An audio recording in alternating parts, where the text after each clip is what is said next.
Legenda Petani Immortal episode 54. Hah? Jadi kau memperkosa seekor monyet betina secara beramai-ramai? Li Yunfei tampak terkejut, yang sangat menjengkelkan. Pergi sana.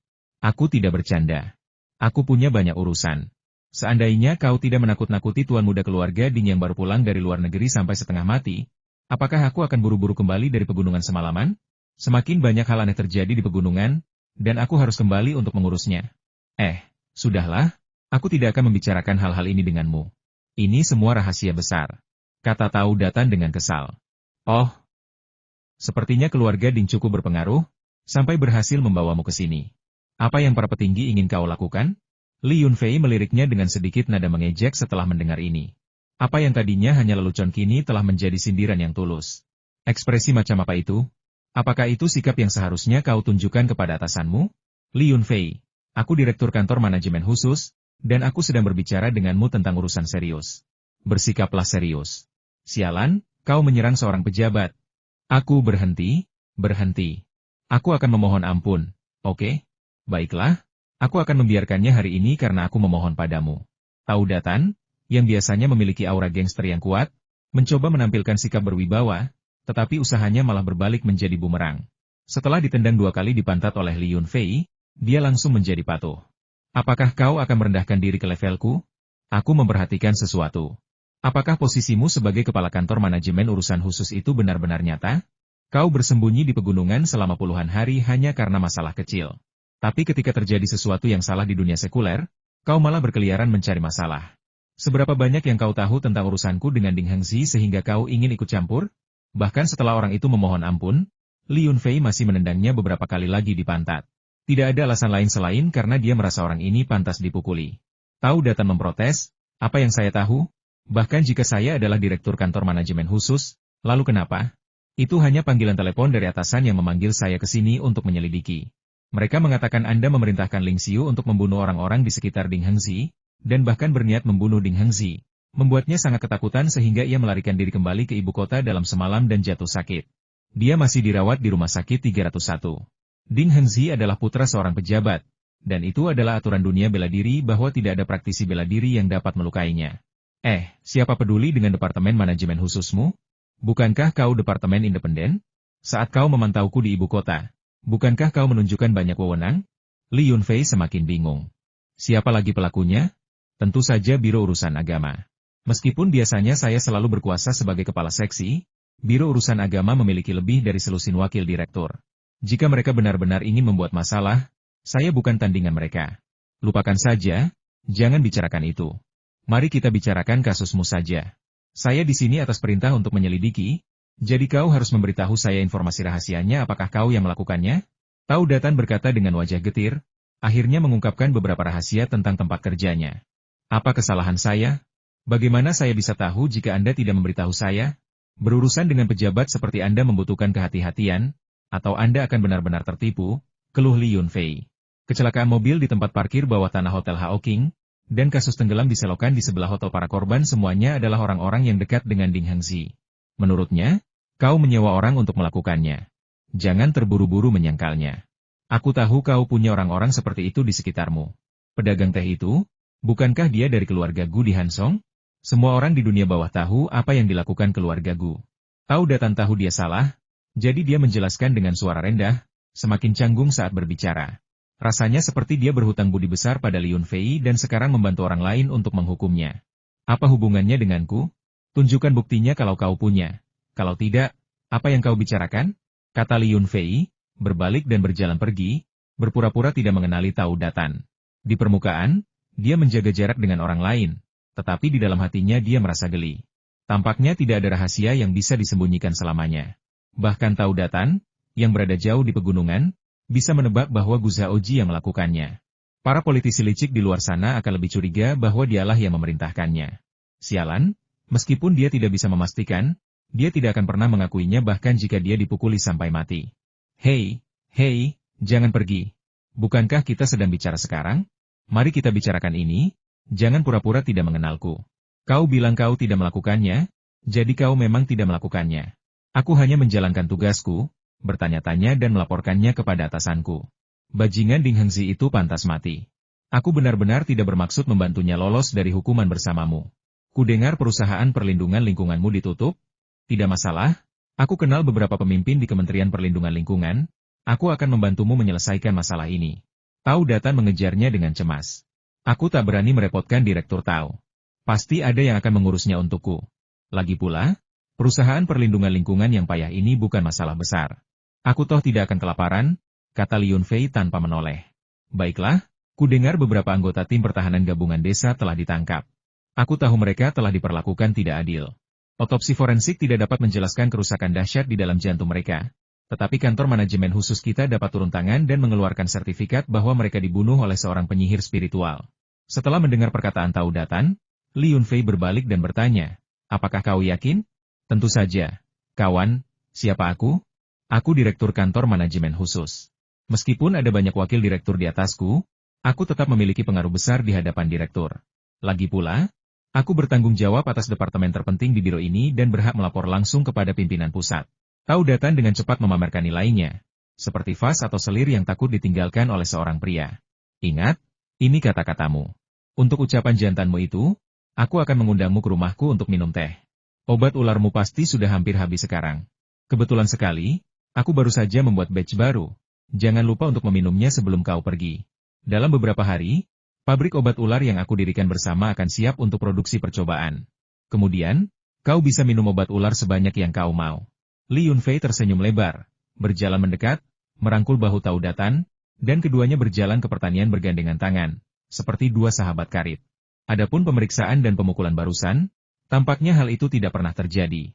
Chu Yingtai, Zheng Xinyan, dan Gu Zaoji sedang duduk di pintu masuk villa mendiskusikan beberapa detail renovasi ketika mereka melihat Liun Fei dan Tau Datan berjalan bergandengan tangan.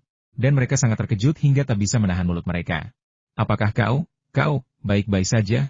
Setelah sekian lama, Zheng Xinyan akhirnya bertanya dengan tercengang. Kami baik-baik saja, jawab keduanya serempak, lalu saling bertukar pandang dan tertawa terbahak-bahak. Tawa mereka hanya menambah kebingungan orang lain. Jika mereka tidak mengetahui identitas Tau Datan, mereka bertiga mungkin akan melarikan diri ketakutan, karena mereka sudah merinding.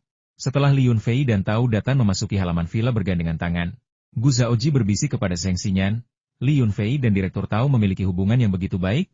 Aku belum pernah mendengar kau menyebutkannya sebelumnya. Zheng Xinyan juga tampak bingung dan bergumam. Bagaimana aku bisa tahu tentang ini? Tau Datan tidak membuat semua orang penasaran terlalu lama. Dia makan besar lagi malam itu, mengemas banyak obat gigitan ular, dan pergi ke pegunungan lagi keesokan paginya. Adapun penyelidikan yang diperintahkan atasannya, dia merasa telah menyelesaikan tugasnya. Dia hanya percaya apapun yang dikatakan Liun Fei, sedikit melebih-lebihkannya, dan menyerahkannya kepada pemimpin yang telah menugaskannya untuk melakukan penyelidikan. Dia tidak peduli apakah orang lain percaya hasilnya atau tidak. Percaya atau tidak, aku percaya. Liun Fei tahu bahwa Tau Datan telah melibatkan orang-orang dalam kasus kematian Li Jihua, tetapi dia tetap harus mengambil tindakan. Belum lagi, para tetua desa datang ke vilanya lebih dari selusin kali sehari memohon kepadanya. Dia tidak bisa menolak.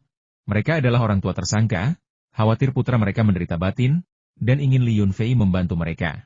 Sebenarnya, Liun Fei telah menghubungi wakil direktur Liu Xiangqian untuk memintanya mengatur agar Dan Yu dan yang lainnya tidak menderita. Sekarang, Liu Xiangqian telah mendapatkan kepercayaan dari Sekretaris Lin dari Komite Partai Kabupaten, dan lingkup wewenangnya telah meluas. Dalam sistem politik dan hukum kabupaten, dia sudah menjadi tokoh terkemuka. Bahkan sebelum berangkat, ia menerima telepon dari Sekretaris Gubernur Song, yang menyuruhnya bersiap-siap. Sekretaris itu mengatakan bahwa Gubernur Song akan mengunjungi kota mereka hari ini untuk inspeksi dan penelitian. Dan jika ia menemui kesulitan dalam urusannya, ia dapat memikirkannya terlebih dahulu dan menyampaikannya bersama-sama sehingga para pemimpin yang menyertainya dapat menawarkan dukungan. Hal itu mungkin memiliki dampak positif yang tak terduga. Liun Fei awalnya tidak mengerti apa yang sedang terjadi, tetapi begitu dia menutup telepon, dia menerima panggilan lain dari kota. Penelepon itu tampak gugup dan bersemangat, menyuruh Liun Fei untuk segera bersiap-siap, karena seorang pemimpin provinsi berpangkat tinggi akan datang untuk memeriksa kota mereka, dan fokusnya mungkin pada pertanian atau proyek agrowisatanya. Benar saja, panggilan dari kota belum lama berakhir ketika panggilan datang dari kabupaten. Itu adalah Sekretaris Lin dari Komite Partai Kabupaten yang menelepon secara pribadi, suaranya dipenuhi emosi dan kegembiraan, menyadari bahwa dia telah meremehkan Liun Fei.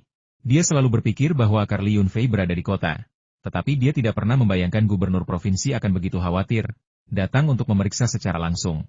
Ini adalah tembakan peringatan, dan makna yang tersirat terlalu misterius untuk dipahami. Kedatangan Gubernur Song cukup mendadak. Ia melewati kota dan kabupaten, langsung muncul di Lijiashai. Ini adalah peristiwa besar, tetapi sayangnya, tidak ada yang mengenali Gubernur Song. Ketika iring-iringan berhenti di ruang terbuka di sebelah pertanian, penduduk desa masih mengira mereka adalah turis yang tidak tahu aturan, dan dengan ramah menghampiri mereka untuk membujuk mereka memarkir mobil di tempat parkir agar terhindar dari penguncian roda oleh tim pertahanan gabungan. Melihat para pejabat yang mendampinginya hampir marah, Gubernur Song keluar dari mobil dan berkata kepada penduduk desa sambil tersenyum, "Oh, ada juga polisi pembantu? Bukankah kita mendengar bahwa polisi pembantu di sini membunuh seseorang dan ditangkap oleh Biro Keamanan Publik? Apa yang kalian tahu? Di mana ada yang meninggal? Di mana ada yang meninggal? Jangan membuat tuduhan tanpa dasar. Siapa yang tahu bagaimana Li Jihua meninggal? Tapi tim pertahanan tambahan desa kita sama sekali tidak membunuh siapapun. Kita semua melihatnya. Mereka hanya saling memukul beberapa kali. Mungkinkah ada yang meninggal?" Mendengar omong kosong Gubernur Song, penduduk desa langsung marah. Pria yang berbicara itu memiliki seorang putra yang kebetulan adalah salah satu anggota tim pertahanan tambahan yang telah ditangkap. Bagaimana mungkin dia tidak gelisah? Gubernur Song tersenyum ramah, mencegah sekretaris dan para pejabat yang menyertainya marah, dan bahkan meminta maaf. "Maaf, kakak, itu hanya salah ucap. Saya tidak tahu situasinya. Katakan padaku, apa sebenarnya yang terjadi hari itu? Apalagi yang bisa terjadi?" Fua, desa kami, yang juga pemilik pertanian ini, Li Yunfei, memenangkan penghargaan di Festival Makanan Hong Kong dan memutuskan untuk mengadakan jamuan makan selama 3 hari untuk seluruh penduduk kota kami. Siapa sangka bahwa saudara Li Jihua dan Li Jiefang akan membawa orang untuk membuat masalah? Anggota tim pertahanan gabungan desa kami bentrok dengan para pembuat onar ini untuk menjaga ketertiban, dan mereka saling bertukar beberapa pukulan. Entah bagaimana, Li Jihua meninggal di rumah sakit. Demi Tuhan, ketika Li Jihua dibawa pergi, dia masih hidup dan sehat, mengumpat dan mengatakan dia akan kembali untuk membalas dendam. Penduduk desa ini hanya melampiaskan ketidakpuasannya, menceritakan detailnya secara rinci, sama sekali tidak menyadari pertimbangan lain. "Oh, lalu mengapa saudara-saudara Li membuat masalah? Apakah mereka menyimpan dendam terhadap Li Yunfei?" tanya Gubernur Song dengan nada ramah. Sebenarnya tidak ada dendam di antara mereka. Kakak beradik Li Jihua dan Li Jiefang adalah pencuri kecil dan tidak melakukan hal produktif sejak muda.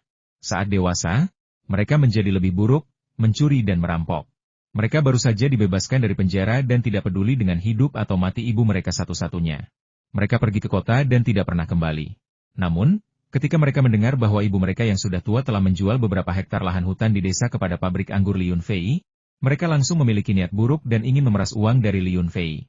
Pada akhirnya, mereka tidak mendapatkan apa yang mereka inginkan, sehingga mereka menyimpan dendam dan sering membuat masalah, yang berujung pada kasus pembunuhan. Gubernur Song dan rombongannya mendengar semuanya dengan jelas dan tentu saja memahami apa yang telah terjadi. Tentu saja, sebagai pejabat, mereka tidak akan begitu saja mempercayai semua yang mereka dengar, tetapi mendengar informasi langsung dari penduduk desa tetap sangat berarti. Namun, iring-iringan kendaraan mereka dan tingkah laku para pejabat terlalu mencolok, seperti kunang-kunang di kegelapan, sehingga mustahil bagi mereka untuk tampak seolah-olah sedang bepergian secara diam-diam. Sebelum Li Yunfei menyadarinya, Kepala Desa Li Tianlai tiba-tiba muncul untuk menyambut para tamu terhormat ini. Li Tianlai berbicara dengan Li Hai, hanya mengatakan bahwa mereka memiliki aura yang luar biasa dan pasti turis dari kota. Ia mengatakan bahwa menyambut mereka akan membawa pendapatan ekonomi bagi desa, dan sebagai kepala desa, ia tidak boleh lengah dan harus teliti serta selalu siap melayani para turis. Kata-kata ini sangat menyenangkan Gubernur Song, dan para pejabat yang menyertainya mengangguk berulang kali, memujinya sebagai kepala desa yang baik dan tokoh masyarakat yang baik. Li Yunfei telah menerima pesan singkat dari Sekretaris Gong yang mengatakan bahwa Gubernur Song telah tiba dan dia harus bersiap untuk bersikap sopan. Li Yunfei tahu ini adalah pesan singkat dari Sekretaris Gong yang sengaja mencoba mencari muka. Setelah membalas dengan pesan terima kasih, dia meninggalkan halaman villa. Melihat ke atas, dia bisa melihat beberapa mobil hitam terparkir di pinggir jalan di atas kolam. Sebagai seorang kultivator yang kuat, keenam inderanya sangat tajam. Bahkan dari jarak ini, dia bisa mendengar percakapan antara Gubernur Song dan penduduk desa. Ketika kepala desa Li tiba dan mulai mengucapkan kata-kata sanjungan yang menjijikan itu, Li Yunfei tidak tahan lagi. Jadi dia berpura-pura pergi menunggang kuda dan meninggalkan pertanian. Begitu ia melangkah keluar gerbang, ia langsung terlihat oleh kepala desa, Li Tianlai, yang dengan santai berseru, "Li Yunfei, apa yang kau lakukan di sini? Kita kedatangan tamu terhormat dari kota. Kau bisa menjadi pemandu mereka. Desa tidak akan dirugikan. Jangan hanya berdiri di situ.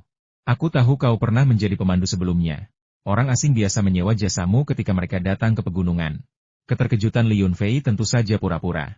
Ketika melihat Gubernur Song dan rombongannya, ia tentu saja berhenti sejenak, lalu melompat dari kudanya dengan rasa takut yang pura-pura, berlari mendekat, dan dengan bersemangat berteriak, "Gubernur Song? Apa yang membawa Anda kemari? Saya menonton berita provinsi setiap hari, saya tidak mungkin salah mengira Anda orang lain." Gubernur Song hanya terkekeh. Melihat Li Yunfei mengulurkan tangannya untuk berjabat tangan, ia dengan ramah menerima uluran tangannya dan berkata, "Saya dengar pemandangan di Lijiashai cukup indah, dan proyek agrowisatanya berjalan dengan sangat baik.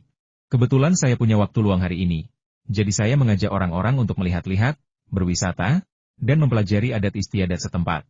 Saya tidak menyangka Anda akan mengenali saya begitu saya turun dari bus. Anak muda, saya dengar Anda adalah seorang petani di sini. Bagus sekali. Anda sudah kaya, tetapi Anda tidak boleh melupakan sesama penduduk desa."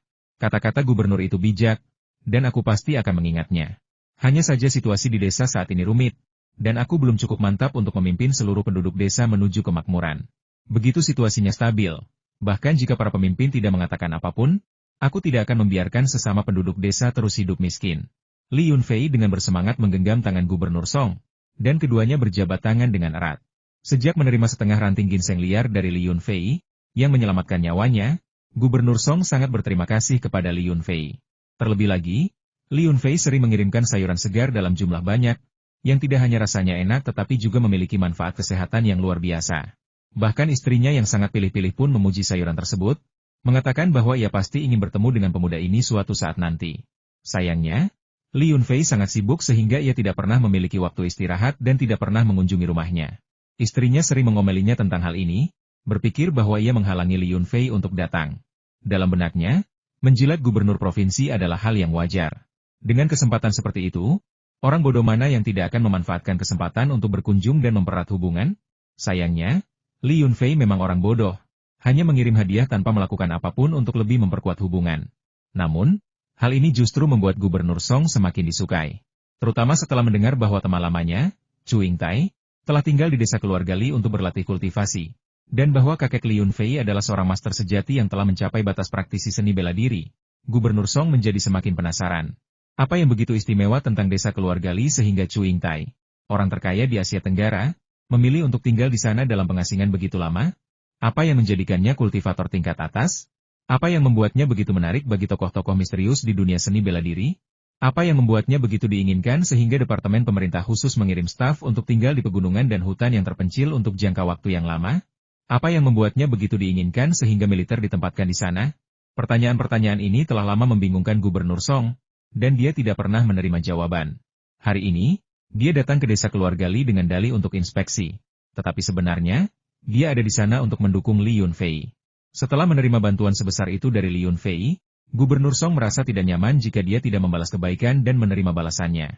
Tentu saja, jika dia bisa mempelajari beberapa rahasia kultivasi dan metode umur panjang, dia tidak keberatan memilih tempat pensiun yang terpencil terlebih dahulu, terutama karena ada sanatorium semi-resmi di dekatnya. Li Yunfei berpura-pura prihatin dan mengungkapkan identitas Gubernur Song. Li Tianlai terkejut. Meskipun ia sudah lama memperhatikan aura resmi dari kelompok ini, ia tidak pernah membayangkan bahwa gubernur akan memimpin inspeksi secara pribadi. Untungnya, Li Yunfei sudah siap dan mengundang Gubernur Song beserta rombongannya ke vilanya. Mereka minum secangkir teh spiritual biasa. Mereka yang beruntung bisa duduk dan minum teh setidaknya adalah pejabat setingkat departemen, dan mereka memuji teh Li Yunfei, mengatakan bahwa teh yang baik berasal dari pegunungan dan ladang, dan mereka pasti akan membawa beberapa makanan khas lokal kembali bersama mereka ketika mereka pergi. Li Yunfei secara otomatis menyaring kata-kata itu. Mereka tidak pantas menikmati teh spiritual ini, dan lagi pula mereka tidak mengenalnya. Gubernur Song saja sudah cukup untuk mengintimidasi mereka. Memberi mereka hadiah sama saja seperti melemparkan bakpao kepada anjing. Sekitar tengah hari, para pemimpin kabupaten akhirnya menerima kabar tersebut dan bergegas ke Lijiashai, berharap dapat bertemu dengan Gubernur Song. Sayangnya, setibanya di sana, mereka mengetahui bahwa Gubernur Song telah pergi ke kawasan wisata untuk menikmati pemandangan. Pada saat rombongan pemimpin kabupaten tiba di kawasan wisata, para pemimpin kota juga telah tiba, tetapi mereka pun tidak dapat menemukan Gubernur Song. Mereka diberitahu bahwa beliau telah kembali dari kawasan wisata dan langsung pergi ke kota untuk memeriksa industri unggulan kota perusahaan perlindungan lingkungan Qingyu. Setelah mendengar berita itu, para pemimpin kota dan kabupaten panik dan bergegas ke kota. Karena campur tangan keluarga Ding terlalu kuat, meskipun orang-orang ini bersedia mendukung Li Yunfei, mereka tidak berani bertindak terlalu cepat. Oleh karena itu, perusahaan perlindungan lingkungan Qingyu tetap ditutup. Jika Gubernur Song dan rombongannya melihat ini, bukankah itu akan menjadi tamparan di muka? Mereka bahkan mungkin akan meminta pertanggungjawaban para pejabat yang bertanggung jawab atas penutupan perusahaan perlindungan lingkungan tersebut. Wakil kepala kabupaten itu, yang memiliki koneksi yang baik, mungkin sudah tamat, tidak ada yang bisa menyelamatkannya. Seperti yang telah diprediksi oleh Li Yunfei, setibanya di kota, sekretaris gubernur diam-diam memberi isyarat tangan, dan reporter televisi provinsi yang menyertainya menyalakan kamera dan mulai merekam inspeksi Gubernur Song. Dengan demikian, segel yang robek di pintu masuk perusahaan perlindungan lingkungan Qingyu secara ironis muncul di kamera. Ketika para pemimpin kabupaten dan kota tiba di kota Qinglong, mereka melihat Gubernur Song mendorong gerbang perusahaan perlindungan lingkungan Qingyu yang disegel rapat dan masuk terlebih dahulu, diikuti oleh Li Yunfei, dan kemudian para pejabat lainnya berbaris masuk. Itu sungguh tamparan di muka. Bahkan wali kota Huang dan sekretaris Lin, yang sudah siap, merasa malu sekali. Meskipun mereka telah banyak membantu Li Yunfei, mereka ragu sejenak ketika keluarga Ding terlibat. Ketika tiba saatnya untuk bertindak, mereka pun bertindak, berurusan dengan banyak pejabat dari faksi keluarga Ding, tetapi tidak seorang pun yang membela perusahaan perlindungan lingkungan milik Li Yunfei. Oleh karena itu, perusahaan perlindungan lingkungan yang disegel tetap tertutup segel, dan 2 segel yang telah dilepas Li Yunfei tidak ada apa-apanya dibandingkan dengan apa yang telah ia lakukan. Saya dengar perusahaan perlindungan lingkungan Qingyu adalah perusahaan baru yang menjanjikan dengan teknologi pengendalian polusi yang sangat canggih. Tahun lalu, perusahaan itu bahkan menerima sertifikat kehormatan dari provinsi. Mengapa perusahaan itu ditutup? Apakah Anda melakukan sesuatu yang ilegal? Tanya Gubernur Song kepada Li Yunfei dengan ramah, tampak sangat penasaran. Namun, para pemimpin kota dan kabupaten yang baru tiba hampir pingsan setelah mendengar hal ini. Perusahaan perlindungan lingkungan Qingyu tidak melanggar hukum apapun. Yang melanggar hukum adalah beberapa pemimpin di jajaran mereka yang telah melampaui batas dan secara paksa menutup perusahaan perlindungan lingkungan Qingyu. Meskipun beberapa pejabat yang memimpin operasi tersebut telah ditangkap, mereka yang mengaturnya di balik layar belum diselidiki. Misalnya, wakil sekretaris yang selalu berselisih dengan wali kota Huang adalah orang yang memicu masalah tersebut.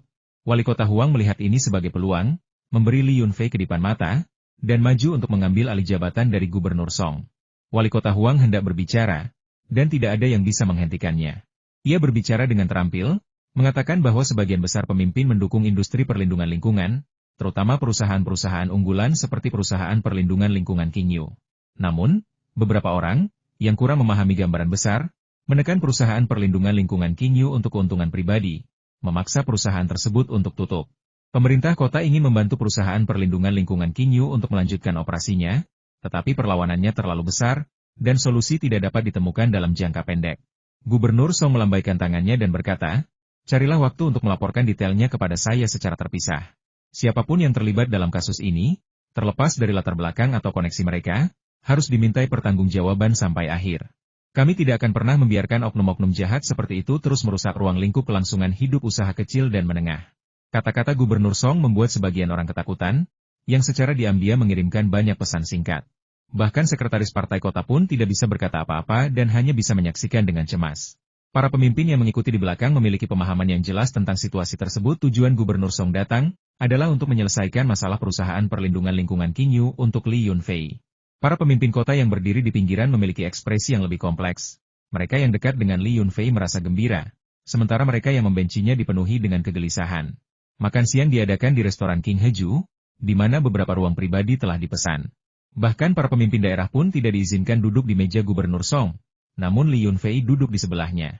Keduanya mengobrol dan tertawa, percakapan mereka sangat harmonis.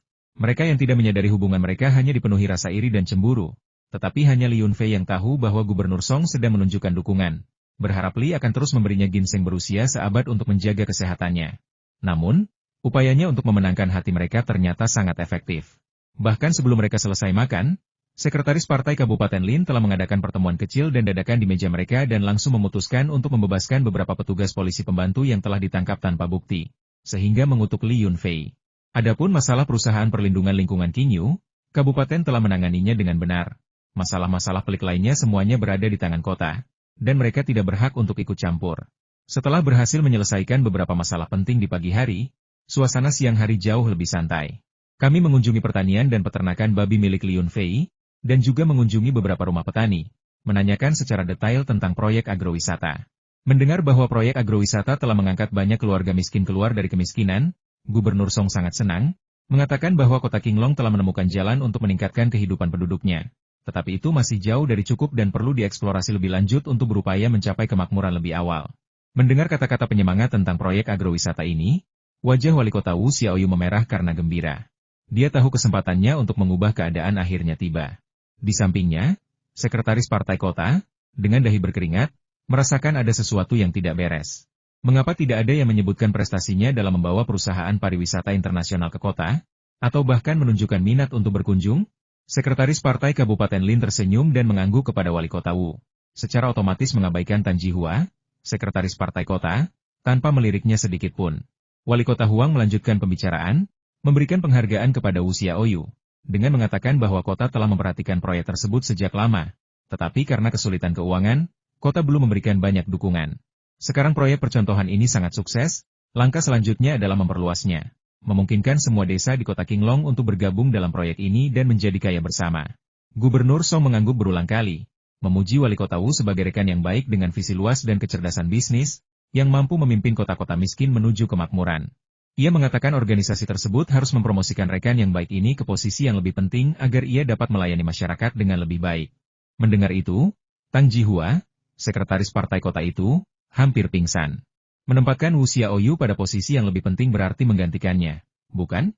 Jika seorang pemimpin biasa yang mengatakan ini, Tang Jihua bisa mengabaikannya. Tetapi karena Gubernur Song yang berkuasa dan berpengaruh yang mengatakannya, dia, dengan dukungan yang minim, tidak akan berani mengucapkan sepatah kata pun.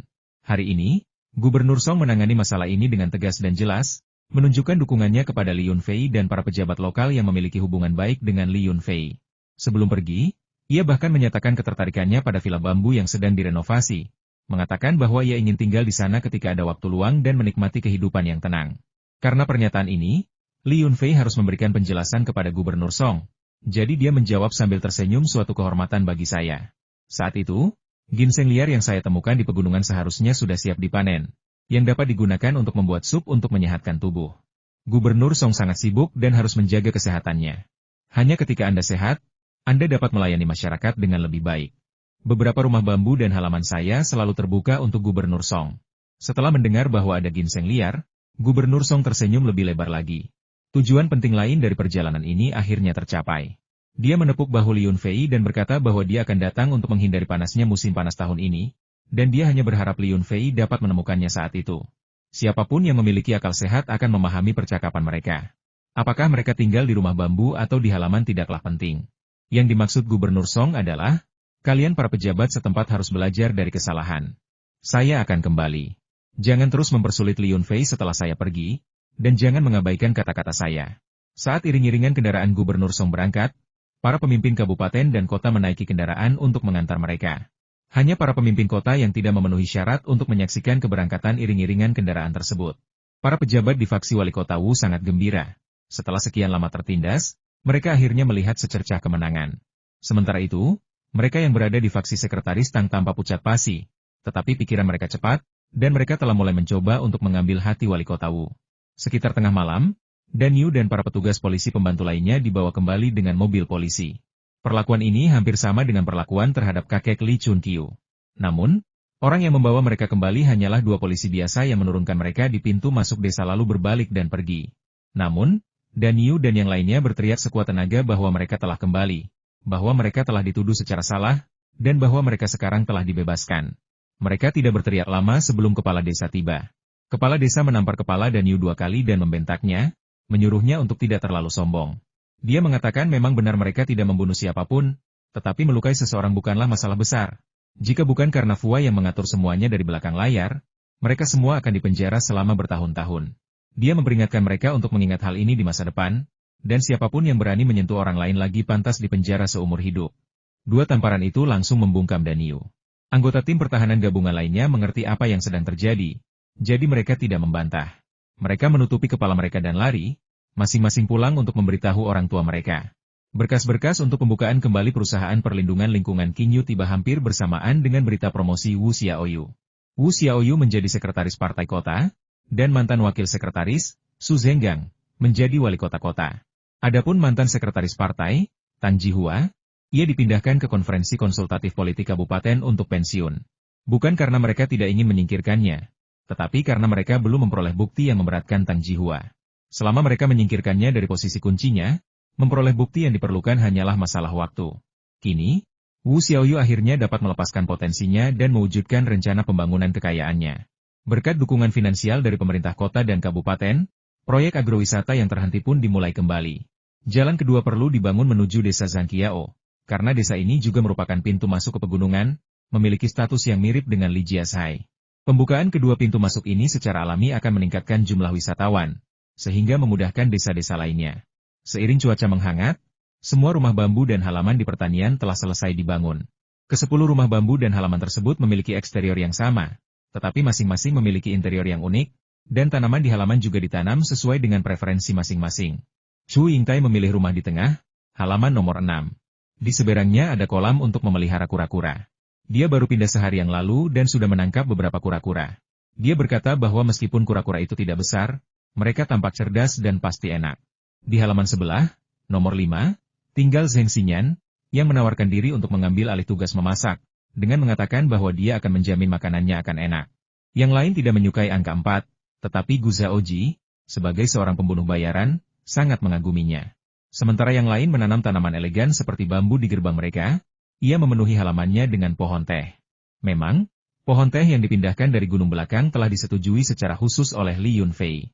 Kemampuan mereka untuk melenyapkan semua tokoh kecil di sekitar Ding Hengzi dan menakut-nakuti Ding Hengzi hingga melarikan diri kembali ke ibu kota adalah prestasi yang signifikan, yang pantas mendapatkan penghargaan. Jadi, setelah menanam pohon teh, pekerjaan memetik teh di gunung belakang semuanya diserahkan kepada Gu Zhaoji. Orang yang mampu harus melakukan lebih banyak, dan selain itu juga hobinya. Jadi Chu Yingtai memancing kura-kura, Zheng Xinyan sibuk membuat sup, dan Gu Zhaoji fokus pada menggoreng dan mengolah teh. 3 penghuni pertama halaman rumah bambu itu pindah dengan sangat serius dan menemukan kesenangan mereka sendiri. Rumah bambu yang dibangun oleh orang tua Li Yunfei sudah lama selesai, dan kedua tetua itu sedang bersiap untuk pindah ke rumah baru akhir-akhir ini, dengan alasan mereka tidak ingin lagi mengganggu kehidupan pasangan muda itu.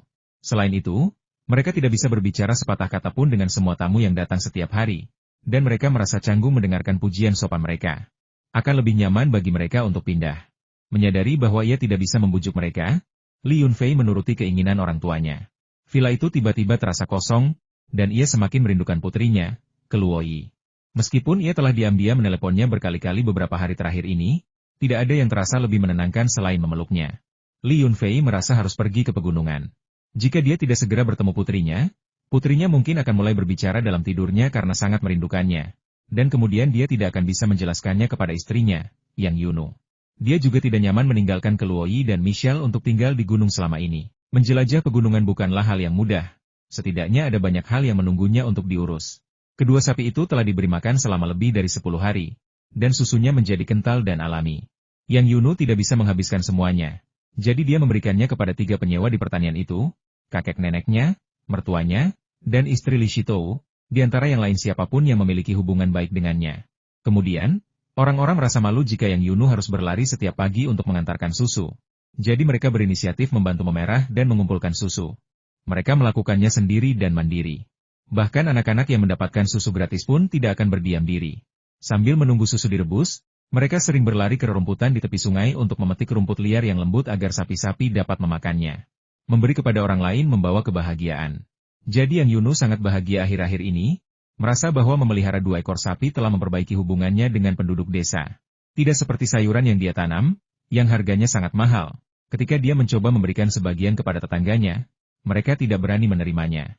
Semua orang telah mendengar bahwa sayuran di pertanian itu harganya lebih dari 100 yuan per kilogram, bahkan lebih mahal daripada daging. Tidak ada yang mau menerima bantuan seperti itu. Selama susu sapi berkualitas baik, Li Yunfei tidak peduli apa yang dilakukan istrinya. Dia bahkan tidak akan mengatakan sepatah kata pun meskipun istrinya mandi susu. Wanita hamil harus melakukan apapun yang membuat mereka bahagia. Dan mengobrol serta tertawa dengan para wanita desa sering membantu mengatur suasana hati mereka. Ada sekitar 70 atau 80 babi hutan di peternakan babi hutan yang siap dipasarkan. Saat pertama kali dibeli, beratnya sekitar 200 pon masing-masing. Bahkan setelah diberi makan begitu lama, mereka tidak banyak bertambah berat, tetapi menjadi jauh lebih berat. Mereka semua sangat energik dan tidak kehilangan sifat liarnya. Telah terjadi beberapa insiden di mana mereka menyerang pekerja peternakan. Erlengzi, yang sedang membersihkan kandang babi, hampir digigit di kaki oleh salah satu babi hutan. Sebagai kepala konsultan keamanan untuk peternakan babi hutan, Li Shito merasa bahwa babi hutan yang dipelihara semakin mirip dengan babi hutan sungguhan. Jadi setiap kali dia menggiring babi hutan kembali ke kandang mereka, dia akan membawa senapan berburu dan mengenakan baju zirah kulit pelindung lengkap. Meskipun begitu, beberapa babi hutan masih berkeliaran bebas, berlarian di seluruh pegunungan dan ladang, sama sekali tidak terkendali. Tidak peduli apakah dia menggunakan tongkat atau mengancam mereka dengan pistol, mereka tetap tidak mau masuk ke kandang dan hanya ingin menjadi babi hutan sungguhan di lereng bukit. Jadi, beberapa kali Li Shito bertanya kepada Li Yunfei apakah dia bisa menembak para pembuat onar yang tidak terkendali ini, karena kehadiran mereka menyebabkan semakin banyak babi hutan memberontak. Ketika Li Yunfei pertama kali mendapatkan hak atas gunung kecil ini, ia ingin memelihara babi hutan. Namun, kemudian ia menyadari bahwa babi hutan yang dibiarkan berkeliaran bebas terlalu merepotkan, sehingga ia mengikuti Sarah Maodan dan menerapkan kebijakan semi bebas.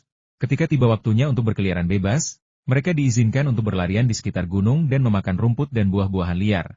Ketika tiba waktunya untuk kembali ke kandang, mereka digiring kembali. Karena sejumlah kecil babi hutan enggan kembali, Li Yunfei ingin melihat apakah daging babi hutan yang sangat liar ini lebih baik daripada babi hutan lainnya. Jika ada peningkatan yang signifikan, maka mereka dapat dibudidayakan dalam skala besar di masa depan. Jika perbedaannya kecil, maka mereka harus dibudidayakan dengan cara yang paling aman. Kabar tentang babi hutan yang siap dipasarkan hari ini awalnya hanya disampaikan kepada Tian Mu, pemilik restoran Fumanlo, karena Li Yunfei berhutang budi padanya dan harus memprioritaskan pasokan babi hutan tersebut kepadanya. Adapun harganya, tampaknya tidak ada produk dari peternakan Li Yunfei yang harganya di bawah 100 yuan. Bahkan ikan air tawar, yang awalnya berharga puluhan yuan per kilogram, harganya telah naik menjadi lebih dari 100 yuan karena beberapa restoran besar bersaing untuk mendapatkannya. Tian Mu cukup berani. Tanpa menyebutkan harga, dia langsung menimbang daging dan meminta Li Yunfei menulis faktur dengan jumlah yang tepat, berjanji akan meminta akuntan untuk mentransfer pembayaran segera setelah dia kembali. Li Yunfei benar-benar malu untuk mengenakan harga yang tinggi. Babi hutan jauh lebih mahal daripada ikan air tawar. Daging babi hutan biasa harganya sekitar 30 yuan per jin, dan bahkan babi hutan yang dibesarkan dengan mata air spiritual harganya 100 yuan per jin. Lagi pula, dia tidak akan rugi berapapun harganya. Itu adalah cita rasa yang unik, dan akan ada orang yang bersedia membelinya berapapun harganya. Astaga, total 89 babi hutan bisa dijual hari ini. Tian Mu langsung mengambil 30 ekor sekaligus. Katanya jika ia mengambil terlalu banyak, gudang pendingin sewaan tidak akan mampu menampung semuanya. Kalau tidak, Li Yunfei pasti akan mengambil semuanya, sehingga harganya lebih murah untuk restoran lain. Sebenarnya, Fumanlo dan Shuxiangge baru-baru ini berdamai, dan bisnis mereka telah menggeser fokusnya.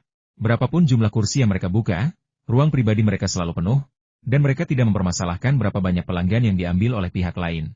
Lagi pula, mereka memiliki begitu banyak pelanggan sehingga mereka bahkan tidak dapat menangani semuanya.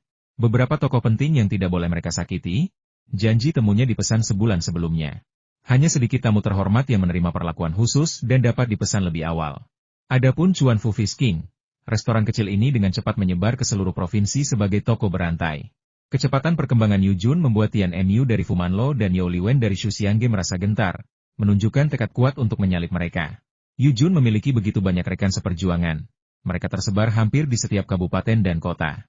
Setelah toko utamanya di ibu kota provinsi dibuka, ia mengadakan reuni untuk mereka, dan lebih dari 100 orang hadir. Setelah beberapa minuman, seseorang dengan santai berkomentar, karena Anda ingin membuka toko cabang, mengapa tidak memperhatikan rekan-rekan lama Anda? Semua orang dapat menyumbangkan uang atau tenaga, dengan pelatihan terpadu dan manajemen ala militer untuk menjalankan jaringan toko ini. Anda tidak akan dirugikan dalam hal biaya, tetapi begitu Anda bergabung, Anda tidak akan pernah mencoreng reputasi Chuan Fu Fish King. Saran sederhana inilah yang membuat Chuan Fu Fish King milik Yu Jun berkembang di seluruh provinsi Sichuan hanya dalam 1 tahun. Hidangan andalan toko ini selalu berupa ikan air tawar dan sedikit sekali sayuran yang bersumber dari pertanian Li Yunfei. Namun, ikan yang dibeli dari Li Yunfei tidak lagi dapat ditawarkan kepada pelanggan biasa. Hanya pelanggan kelas atas yang melakukan reservasi yang berkesempatan untuk menikmatinya. Dengan lebih dari 100 toko di seluruh provinsi, dan setiap toko mengonsumsi 1 ikan per hari, itu masih lebih dari 100 ikan, sehingga totalnya lebih dari 3.000 ikan per bulan. Li Yunfei hanya memiliki 1 kolam untuk memelihara ikan air tawar, ditambah kolam lain untuk memelihara belut dan loah, dan bahkan semua ikan ini jika digabungkan pun tidak cukup untuk kebutuhan bulanan mereka. Jadi, Yu Jun sangat panik, matanya merah karena khawatir. Dia membawa karung-karung uang ke depan pintu rumah Li Yunfei, mendesak Li Yunfei untuk segera membuka lebih banyak kolam untuk budidaya ikan, karena dia sangat membutuhkan ikan. Jika pasokan ikan premium tidak ditingkatkan, toko-toko cabang itu akan segera dihancurkan oleh individu-individu yang memiliki hak istimewa. Tepat ketika Li Yunfei sedang mempertimbangkan apakah akan meningkatkan budidaya ikan air tawar, Yu Jun tiba dengan cepat, duduk di dalam truk pengiriman. Li Yunfei, kau tidak bisa memenuhi pasokan ikanmu, jadi sebaiknya kau beri aku beberapa babi hutan ini. Sialan, merek raja ikan Sichuanku harus menjadi raja babi Sichuan. Tanpa ikan, apa yang bisa kujual? Ikan premiummu telah merusak selera kami. Mereka bahkan tidak tahan lagi dengan ikan liar murni dari sungai Xiandai. Oh, bukankah ini Bos Tian? Mengapa selalu kau yang mendapatkan barang terbaik duluan? Bahkan sebelum mobil berhenti, kepala Yu Jun muncul dari jendela, berteriak sekuat tenaga. Ia telah menghasilkan banyak uang dan memperoleh kedudukan sosial yang cukup tinggi tahun itu, dan sikapnya jauh lebih tegak daripada sebelumnya. Melihat Tian Mu bersiap untuk pergi, ia bahkan bisa bercanda dengan bebas. Lagi pula, asetnya cukup besar. Ia merasa sekarang bisa berdiri sejajar dengan Tian Mu. Tentu saja, jika ia tahu bahwa Tian Mu memiliki banyak potensi bisnis gelap, Yu Jun pasti akan lebih rendah hati. Haha, apa yang bisa kulakukan? Hubunganku dengan Li Yunfei sangat dekat. Aku sudah mengambil ke-30 babi hutan terbaik, kau bisa santai memilih sisanya. Tian Mu sibuk, dan keterlibatannya dalam mengumpulkan babi hutan menunjukkan betapa ia menghargai Li Yunfei. Sekarang setelah ia mendapatkan babi-babi hutan itu, ia ingin segera kembali ke kota. Situasi di kota belakangan ini tidak stabil. Seorang wakil sekretaris yang hubungannya baik dengannya telah jatuh dari kekuasaan, dan beredar rumor bahwa Li Yunfei terlibat. Tetapi Tian Mu tahu tidak ada yang perlu disalahkan. Lagi pula, ia hanya mengandalkan wakil sekretaris itu. Sekarang pohon besar telah tumbang, ia harus mencari cabang baru untuk berpegangan. Untung kau datang lebih awal. Kalau kau datang lebih siang, kau pasti tidak akan bisa membeli apapun, karena aku akan membeli semuanya. Haha.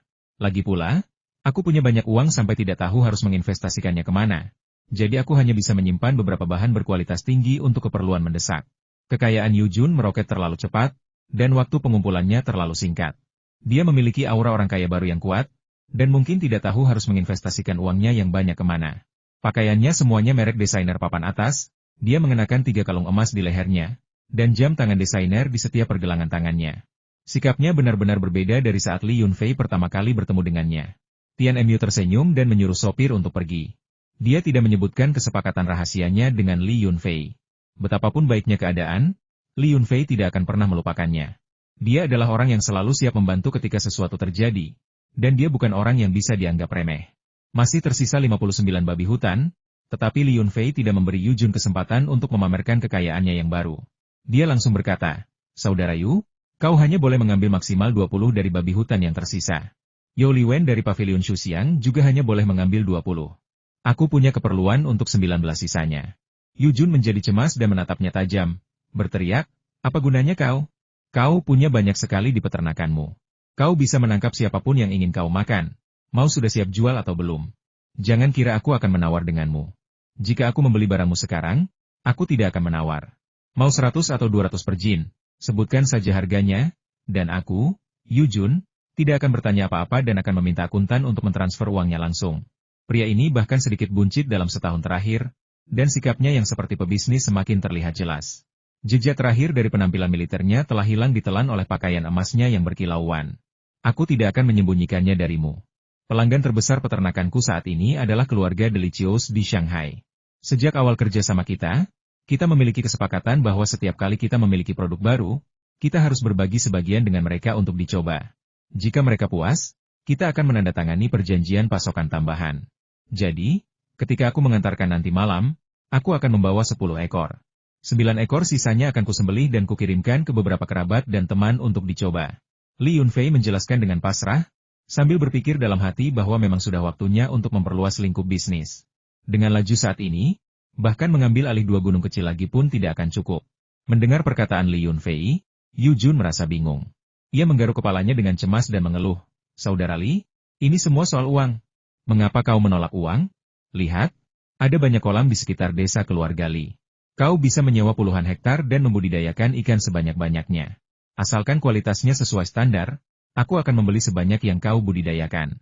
Mengesampingkan semua hal lain, volume transaksi puluhan juta per tahun bukanlah masalah. Tidakkah kau ingin mendapatkan uang ini?" Li Yunfei berkata dengan pasrah, "Baiklah, aku ingin sekali. Tapi lihat betapa sibuknya aku. Aku selalu bepergian. Bagaimana mungkin aku punya waktu untuk mengurus kolam baru? Setelah aku bisa bernapas lega, Aku pasti akan memberimu penjelasan. Lupakan saja. Lain kali kau bisa memanggil truk ikan dan mengambil semua ribuan kilogram ikan dari kolam itu, dan aku akan memeliharanya lagi. Apa maksudmu? Lain kali? Aku akan menelepon seseorang untuk mengambil ikan itu sekarang juga. Kau tidak tahu apa yang sedang terjadi di toko-toko cabangku sekarang.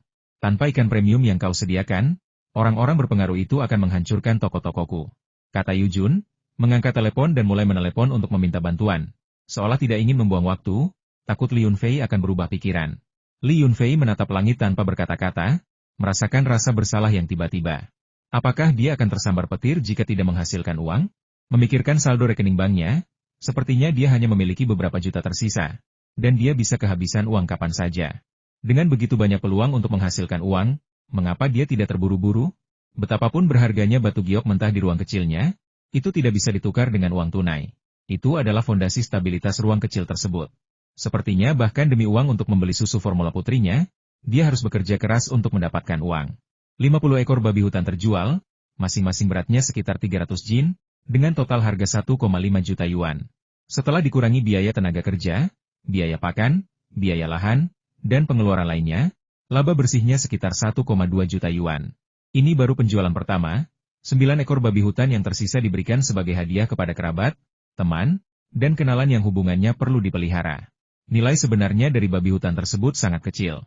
Yujun dan anak buahnya mengosongkan kedua kolam dari ikan air tawar yang tersisa, menambahkan lebih dari 400.000 yuan ke rekening. Li Yunfei baru saja mengatakan rekeningnya kosong, dan dalam 2 hari terakhir, mereka telah menghasilkan hampir 2 juta yuan. Dengan laju penghasilan seperti ini, jika orang masih menganggapnya terlalu lambat, kebanyakan orang tidak akan mampu bertahan hidup.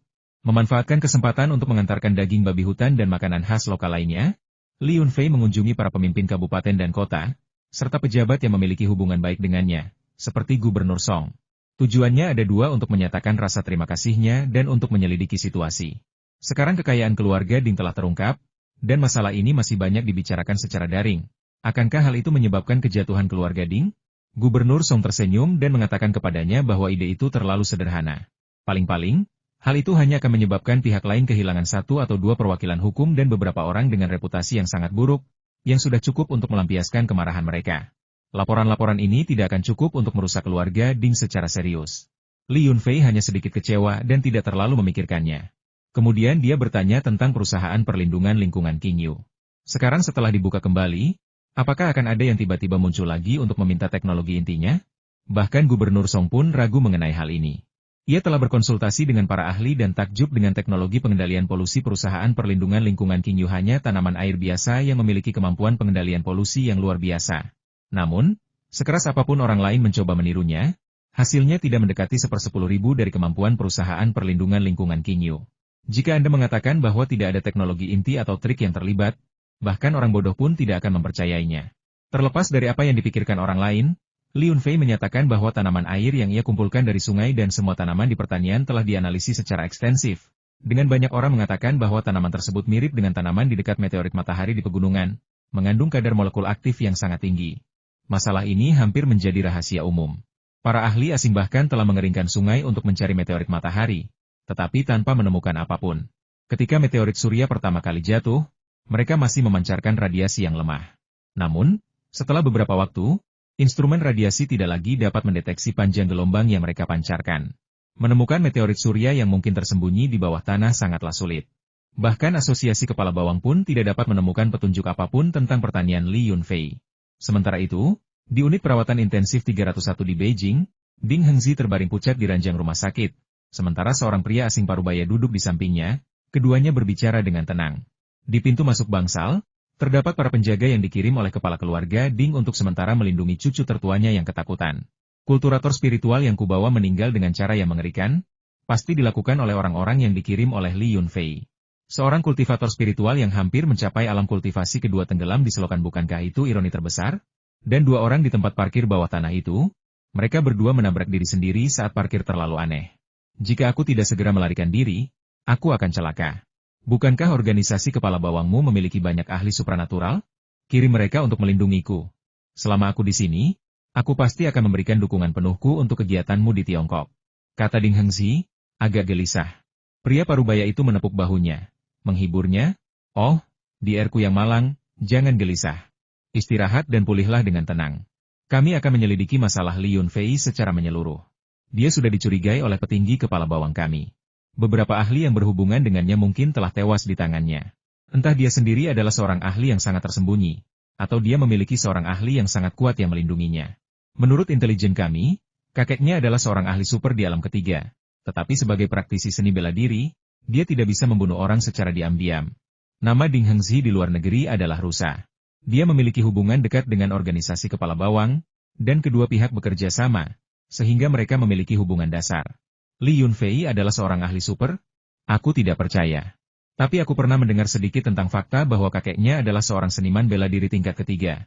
Ding Hengzi berkata dengan rasa takut yang masih tersisa, itulah mengapa keluarga kami tidak berani menggunakan cara-cara curang terhadapnya.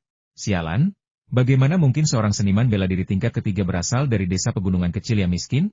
Bahkan sekte-sekte super dengan sejarah ribuan tahun pun tidak menghasilkan banyak ahli tingkat ketiga. Ya, ini sungguh luar biasa. Mungkin hanya Tuhan yang tahu.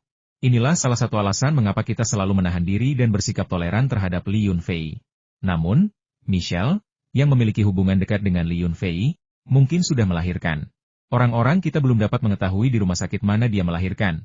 Tetapi seseorang menemukan bahwa dia kembali ke Sichuan bersama Li Yunfei dan mungkin bersembunyi di dekat kota Qinglong. Terlepas dari apapun, kita harus mengambil kembali potongan kecil meteorit matahari yang dimiliki Michelle. Mata Ding Hengzi berkedip, dan dia berkata dengan tegas, kota Qinglong itu terlalu aneh. Tanpa seorang guru sejati, tempat itu tidak berguna. Saya kemudian mendengar bahwa dalam beberapa bulan terakhir, hampir semua praktisi seni bela diri di negara ini telah berkumpul di tempat kecil itu, berpura-pura menjadi turis, tetapi sebenarnya mencari meteorit matahari atau obat spiritual yang bermutasi. Jika mereka bertemu Michelle terlebih dahulu dan menemukan meteorit matahari padanya, kita akan berada dalam masalah. Jadi, orang-orang kita harus bertindak cepat dan tidak memberi orang lain kesempatan. Jika perlu, kita tidak bisa mempedulikan nyawa Michelle, karena dia telah mengkhianati organisasi kita. Baiklah, kita akan membicarakannya nanti. Hanya atasan yang berwenang memutuskan bagaimana menangani Michelle, kata pria parubaya itu dengan ragu-ragu. Tepat saat itu, teleponnya berdering. Setelah menjawab, ia sangat gembira. Ia menutup telepon setelah beberapa saat dan berkata kepada Ding Hengzi, kabar baik. Para atasan menanggapi masalah kota Qinglong dengan sangat serius dan telah mengirim sejumlah besar ahli untuk mendukung kita lagi. Saya akan menjemput mereka di bandara dalam beberapa jam. Bagus. Aku juga akan menjemput mereka. Selama ada cukup banyak ahli, kita tidak perlu khawatir tentang orang di balik Li Yunfei. Bahkan semut pun bisa membunuh gajah jika jumlahnya cukup banyak. Mendengar bahwa banyak ahli akan datang, Ding Hengzi tampak telah pulih dari sakitnya dan penuh energi. Siap untuk pergi bersama mereka. Li Yunfei tidak menyadari bahwa Ding Hengzi masih gigih dan terus-menerus merencanakan sesuatu melawannya. Setelah mengunjungi sekelompok orang yang perlu dia suap, dia kembali ke kota Qinglong. Pabrik obat ular memulai produksi percobaan hari ini. Li Qichun telah bekerja siang dan malam di pabrik kecil itu, matanya bengkak karena kelelahan, dan dia telah menunggu hari ini. Dia takut mesin-mesin yang telah lama dia perbaiki akan mengalami masalah, jadi sebelum produksi resmi dimulai, dia menelepon Li Yunfei dan memintanya, pemegang saham utama, untuk hadir mengawasi proses tersebut. Pabrik obat ular itu memiliki akses mudah ke mesin dan pekerja, tetapi menjaga kerahasiaan saat menambahkan ramuan ke dalam mesin menjadi masalah. Tidak ada cara lain. Selain menandatangani perjanjian kerahasiaan, bahan-bahan terpenting harus ditambahkan sendiri oleh Li Qichun. Begitu pabrik resmi beroperasi, mungkin harus berjalan siang dan malam. Setelah beberapa waktu, kita perlu menambah pasokan obat, dan Li Qichun sendiri jelas tidak bisa menanganinya. Putranya, Li Yunchong, adalah kandidat yang baik, tetapi sayangnya, pria itu terobsesi untuk menjadi generasi kedua yang kaya. Sekarang dia berada di kantor polisi, dia bertekad untuk menjadi kepala stasiun. Rupanya, dia menyadari bahwa menjadi seorang pejabat sangat bergengsi. Beberapa preman lokal yang dulu mengabaikannya sekarang membungkuk dan menjilatnya, dan dia merasa sangat penting. Tidak ada cara lain, jadi Li Qichun memanggil istrinya dari rumah dan mengajarinya cara mengidentifikasi ramuan herbal, yang paling penting, dan berapa banyak yang harus ditambahkan, agar dia bisa menghafalnya dan ada kesempatan baginya untuk mengambil alih giliran kerja. Li Yunfei mengajarinya sebuah metode giling beberapa formula obat tradisional Tiongkok rahasia yang ditambahkan ke desa menjadi bubuk, buat kemasan bubuk, dan beritahu pekerja yang bertugas menambahkan obat berapa banyak yang harus ditambahkan setiap kali. Dengan cara ini, rahasia tersebut dapat dijaga, dan juga dapat membebaskannya, manajer pabrik, dari garda terdepan. Proses produksi percobaan berjalan sangat lancar tanpa masalah. Mulai dari menambahkan obat hingga membuat bubuk dan kemudian pil, jalur produksinya sangat sederhana. Setelah Li Qichun sendiri mencicipi obat tersebut dan tidak menemukan masalah, sejumlah besar pil tersebut kemudian dikirim melalui ban berjalan ke tahap pengemasan, menjadi botol-botol obat ular King Long Li. Sepertinya semua masalah telah terselesaikan. Li Qichun sangat gembira di siang hari dan, tidak seperti biasanya, mabuk berat. Istrinya membantu memberikan obat di sore hari. Namun, dialah satu-satunya yang dapat menguji khasiat obat tersebut. Tanpa pemeriksaan acak darinya, obat itu tidak dapat memasuki tahap pengemasan. Li Yunfei juga bisa merasakan rasa obat ular, tetapi dia tidak punya waktu untuk menghabiskan seluruh waktunya di pabrik obat ular. Dia akan mengurusnya nanti. Besok adalah hari yang baik, pabrik obat ular akan resmi dibuka. Para pemimpin kabupaten dan kota akan hadir, dan Li Yunfei, sebagai pemegang saham utama, juga wajib hadir. Lebih dari setengah alasan sekretaris partai Kabupaten Lin menghadiri upacara pembukaan adalah karena Li Yunfei. Perusahaan perencana acara telah disewa, dan semua persiapan ditangani oleh para spesialis. Lagi pula, pabrik obat ular ini telah dipersiapkan begitu lama, dan kerangka manajemen dasar kini telah tersedia. Li Qichun memiliki beberapa manajer yang cakap. Ini adalah pabrik kecil saat ini, jadi mereka akan menggunakannya secara bertahap. Setelah reputasi obat ular limapan, mereka pasti perlu mempekerjakan manajer profesional. Jika tidak, seluruh pabrik akan mengalami kekacauan. Kembali di desa, Kepala Desa Li Tianlai berbicara dengan Li Yunfei tentang sesuatu. Dua bersaudara, Li Jiefang dan Li Jihua, telah membuat masalah dan salah satu dari mereka telah meninggal. Apapun kesimpulan polisi, sejahat apapun kedua orang itu, ibu mereka pasti sedih karena kehilangan seorang putra. Mereka ingin mencari cara untuk memberikan kompensasi kepadanya, setidaknya untuk menghibur wanita tua itu. Meskipun Dan Yu dan gengnya yang memulai masalah, dan saudara-saudara Li yang menyebabkan gangguan, Li Yunfei merasa itu terkait dengan pembelian tanah untuk kilang anggur. Uang untuk tanah itu sudah dibayarkan, tetapi para tetua menolak untuk memberikannya kepada saudara-saudara Li, dan tidak ada yang bisa dilakukan siapapun. Bagaimanapun, mereka yang harus meminta maaf, dan mereka yang harus diberi kompensasi. Maka Li Yunfei memanggil Dan Yu dan yang lainnya, serta paman kelima dan paman ketiga, untuk pergi bersama dan meminta maaf kepada ibu Li Jihua. Mata wanita tua itu tampak bengkak beberapa hari terakhir ini, mungkin karena menangis. Ketika dia melihat kepala desa dan anak buahnya datang untuk meminta maaf, dia segera berkata tidak perlu, mengatakan bahwa putra bungsunya pantas mati, bahwa malapetaka ini adalah takdirnya, bahwa dia selalu berbuat jahat, hanya memikirkan sedikit uang yang didapatnya dari penjualan tanah, dan bahwa dia telah datang beberapa kali untuk meminta uang itu, bahkan memukul keponakannya yang seharusnya merawatnya di masa tuanya.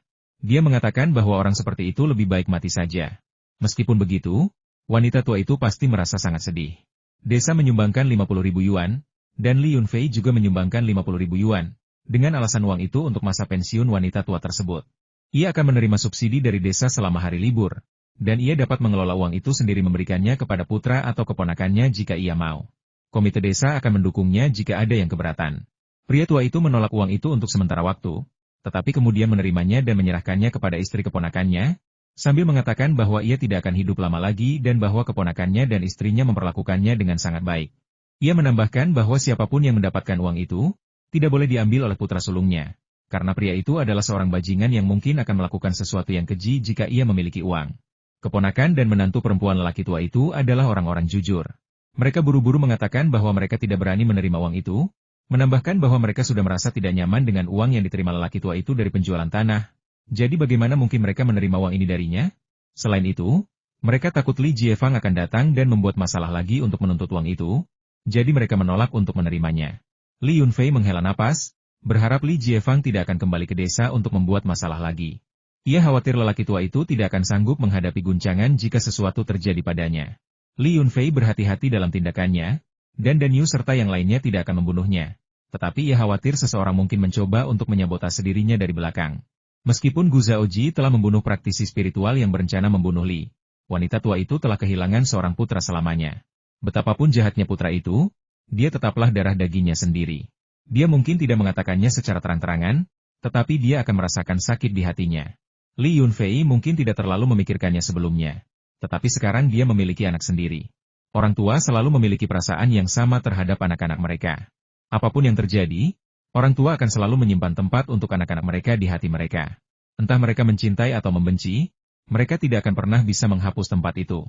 Meskipun demikian, karena rasa moralitas di desa, mereka menawarkan penghiburan kepada Ibu Li Jihua, karena tidak ada yang menginginkan kematian terjadi. Bahkan Dan Yu dan yang lainnya yang biasanya keras kepala merasa terlalu bersalah untuk menatap mata wanita tua itu. Namun, hanya sedikit yang mengetahui kebenarannya. Selama Li Yunfei tidak menyebutkan penyihir pembunuh itu, penduduk desa biasa ini akan selamanya menganggapnya sebagai kecelakaan. Aku dengar Li Jiefang masih mengajukan petisi di kota, berteriak sepanjang hari bahwa dia akan memberi pelajaran kepada Li Yunfei. Dia bilang jika kabupaten tidak peduli, dia akan pergi ke kota. Jika kota tidak peduli, dia akan pergi ke provinsi. Jika provinsi tidak peduli, dia akan pergi ke Beijing.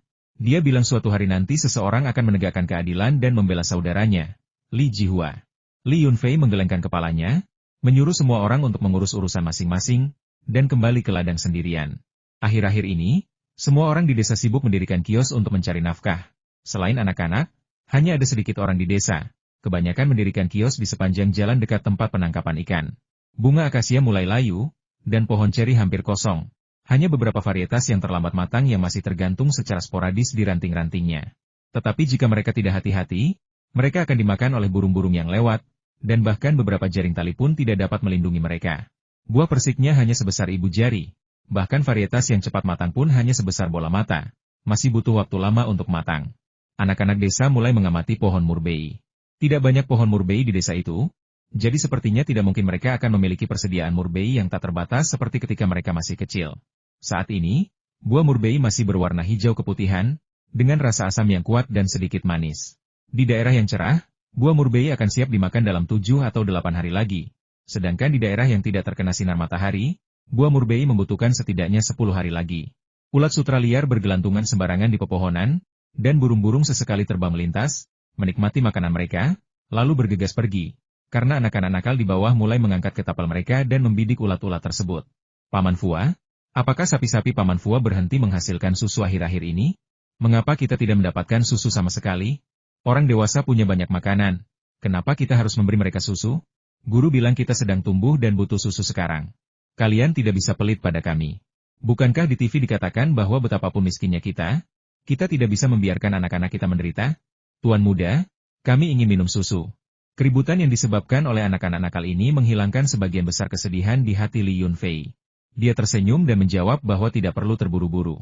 Dalam beberapa hari, dia akan membeli lebih banyak sapi perah dari kota, dan kemudian semua orang di desa akan memiliki susu untuk diminum, sebanyak yang mereka inginkan, gratis. Ini bukan lelucon. Li Yunfei benar-benar punya ide ini. Sekarang dia punya uang dan kekuasaan tertentu, dia tidak takut orang lain membuat masalah. Dia bisa menggunakan uang yang dia peroleh untuk membantu sesama penduduk desa. Sebaiknya kita menghindari sapi perah yang sudah tua, karena biaya modifikasinya cukup tinggi. Namun, istri saya, Yang Yunu, bersikeras membeli semua sapi perah yang tersisa dari keluarga ayah mertua saya. Ia sudah frustrasi dengan sapi-sapi itu. Sapi-sapi itu tidak menghasilkan susu dan rentan sakit di peternakannya. Tetapi di peternakan Li Yunfei, sapi-sapi itu makan, minum, dan menghasilkan susu tanpa masalah. Bahkan menghasilkan lebih banyak susu daripada sapi muda berusia sekitar 1 tahun. Mendengar sorak-sorai anak-anak, Li Yunfei pun ikut gembira. Kembali ke pertanian, ia berencana memberitahu istrinya bahwa ia akan pergi ke Chenjiagou untuk membawa sapi perah yang tersisa. Namun, ketika tiba di halaman, ia mendapati istrinya dan 2 wanita dari desa sedang sibuk mengutak-atik koin emas dan tembaga. Setelah melihat jawaban Li Yunfei, Yang Yunu berseru, "Suami, kemarilah dan lihat koin emas kita. Perutnya besar. Apakah akan melahirkan?" "Hah? Kenapa aku tidak menyadarinya?" Saat Li Yunfei membeli kedua anjing itu dari pasar, dia tidak membedakan jantan dan betina. Kemudian sesuatu terjadi dan dia melupakannya. Baru hari ini dia terkejut mendapati bahwa kedua anjing kecil itu sudah bisa melahirkan anak. Benar saja, setelah diperiksa lebih dekat, perut Jinbi memang membuncit. Li Yunfei tidak berada di rumah beberapa hari terakhir ini, terus-menerus pergi keluar. Sebelum dia pergi, perutnya tidak terlalu membuncit. Mereka mengira itu hanya karena makan terlalu banyak. Sekarang, jelas dia memang hamil. Anjing biasanya melahirkan setelah sekitar 2 bulan kehamilan. Namun, Li Yunfei tidak tahu kapan anjingnya hamil, atau bahkan siapa pasangannya. Tanggal pasti kelahirannya tidak mungkin diprediksi. Mengingat situasi saat ini, koin tembaga adalah yang paling mencurigakan dan kemungkinan besar pelakunya. Ketika dibeli dari pemburu tua Zhang Mancang, mereka hanyalah 2 anak anjing yang sakit dari satu induk, dan mungkin tidak memiliki hubungan darah. Tentu saja, selama proses pembiakan, hubungan darah mereka tidak akan memengaruhi perkawinan. Sebaliknya, akan menghasilkan keturunan dengan garis keturunan yang lebih murni, melestarikan keunggulan garis keturunan mereka. Tentu saja, Kekurangan apapun juga dapat diperbesar. Benar saja, kedua anjing itu segera berhenti bermain dan berlari ke kandang mereka di sudut. Mereka jarang masuk ke kandang. Mereka biasanya tidur di bawah rumah penjaga gerbang. Aku tidak tahu berapa banyak anak anjing yang akan mereka lahirkan. Kami tidak akan memberikan anak-anak anjing ini kepada orang lain. Peternakan dan peternakan babi sama-sama kekurangan anjing penjaga. Anjing-anjing lokal lainnya tidak sepintar Jinbi dan Tongbi. Jadi aku merasa lebih tenang membiarkan keturunan mereka menjaga rumah. Yang Yunu membungkam seseorang terlebih dahulu, takut ada yang datang meminta anak-anak anjing itu. Di daerah pedesaan, jika sebuah keluarga memiliki anak anjing atau anak kucing, orang lain akan datang dan meminta untuk mengambilnya. Tanpa alasan yang tepat, seringkali sulit untuk menolak. Memberikan alasan sebelumnya dapat membuat orang lain diam dan mencegah mereka meminta anak kucing tersebut. Wanita itu tampak kecewa, tetapi tersenyum dan berkata, "Semua orang bilang anjingmu pintar dan cerdas, dan kami menginginkan seekor anjing untuk menjaga rumah. Karena kamu ingin memeliharanya untuk menjaga peternakan babi, kami tidak membutuhkannya. Tetapi jika kamu memiliki bayi lagi di masa depan, kamu harus menyisakan satu untuk kami. Anak keduaku selalu iri pada anjingmu. Di masa depan, itu tidak masalah. Jika terlalu banyak anjing, Li Yunfei tidak mungkin bisa memelihara semuanya. Itu tidak realistis. Namun, dia bertanya-tanya apakah anjing-anjing ini, dengan kerangka tubuh yang sangat besar, taring yang sangat panjang, dan mulut yang lebih besar daripada anjing biasa, serta kekuatan dan kecepatan yang jauh melampaui ras lain, dapat menghasilkan ras baru. Li Yunfei langsung setuju dan kemudian membahas masalah beternak sapi perah. Yang Yunu tentu saja mendukungnya. Dia bosan di rumah, perutnya semakin membesar, dan dia tidak bisa berlatih tinju sesering yang dia inginkan, jadi dia ingin sekali mencari kegiatan yang bermakna. Dia buru-buru mendesak Li Yunfei untuk pergi ke Chenjiagou untuk mengambil sapi-sapi itu. Pertama-tama, dia menyuruh para pekerja membangun sebuah gudang di ruang terbuka di luar halaman untuk memberikan perlindungan bagi sapi perah dari angin dan hujan. Di halaman villa, anjing dan kuda liar sudah cukup. Jika Anda memelihara sapi, mungkin akan terlalu kotor untuk diinjak. Ketika Li Yunfei membawa ternak-ternak itu kembali, hari sudah gelap. Ia hanya sempat memberi mereka minum air dari mata air angkasa sebelum mengikat mereka di kandang ternak sederhana yang baru dibangun. Ia harus membersihkan kotoran pada ternak-ternak itu keesokan harinya. Yang Yunu sangat gembira dan secara pribadi memasak jamuan makan untuk Li Yunfei malam itu sebagai hadiah. Li Yunfei menyesap anggurnya, merasa bahwa usahanya telah membuahkan hasil. Selama istrinya bahagia, hal lain tidak penting. Namun, ketika ia memikirkan Michelle dan putri mereka, Chloe, ia menjadi khawatir. Masalah ini tidak bisa dirahasiakan lama-lama. Istrinya pasti akan mengetahuinya, dan ia tidak tahu betapa hancurnya hati istrinya nanti. Setelah memikirkannya berulang kali, Li Yunfei tetap tidak bisa menemukan cara untuk memberi isyarat halus kepada istrinya. Melihatnya menyesap anggur dan tampak sedikit melamun, Yang Yunu bertanya dengan khawatir, "Apa yang kau pikirkan? Apakah makanannya tidak sesuai seleramu? Aku tidak pandai memasak, aku sudah lama tidak memasak, dan aku bahkan tidak bisa mengatur tingkat keasinannya." Li Yunfei tersenyum dan mencubit pipinya yang agak bulat, lalu berkata, "Tidak, aku selalu menyukai masakanmu. Hanya saja aku tiba-tiba menyadari betapa tidak berperasaannya aku jika melakukan sesuatu yang mengkhianatimu, karena kau begitu baik padaku." Yang Yunu terkekeh dan berkata, "Kaulah yang baik padaku. Jika bukan karena itu, mengapa aku terus memikirkanmu, merindukanmu, dan akhirnya menikahimu meskipun menghadapi berbagai rintangan? Kau tidak tahu, musim panas lalu ketika kau berhenti menghindariku dan setuju untuk bersamaku, aku sangat bahagia hingga tidak bisa tidur berhari-hari. Hehe, jangan menertawakanku. Tapi aku sudah menyukaimu selama bertahun-tahun, aku hampir seperti orang bodoh yang sedang jatuh cinta. Tidak peduli bagaimana kau memperlakukanku, aku akan selalu menyukaimu dan menjadi istrimu seumur hidup. Kau benar-benar tergila-gila. Semua orang di desa-desa sekitar tahu itu. Dulu aku sering mengganggumu saat kau masih kecil, dan aku selalu memukulmu. Kau ditertawakan oleh para wanita desa selama lebih dari 10 tahun.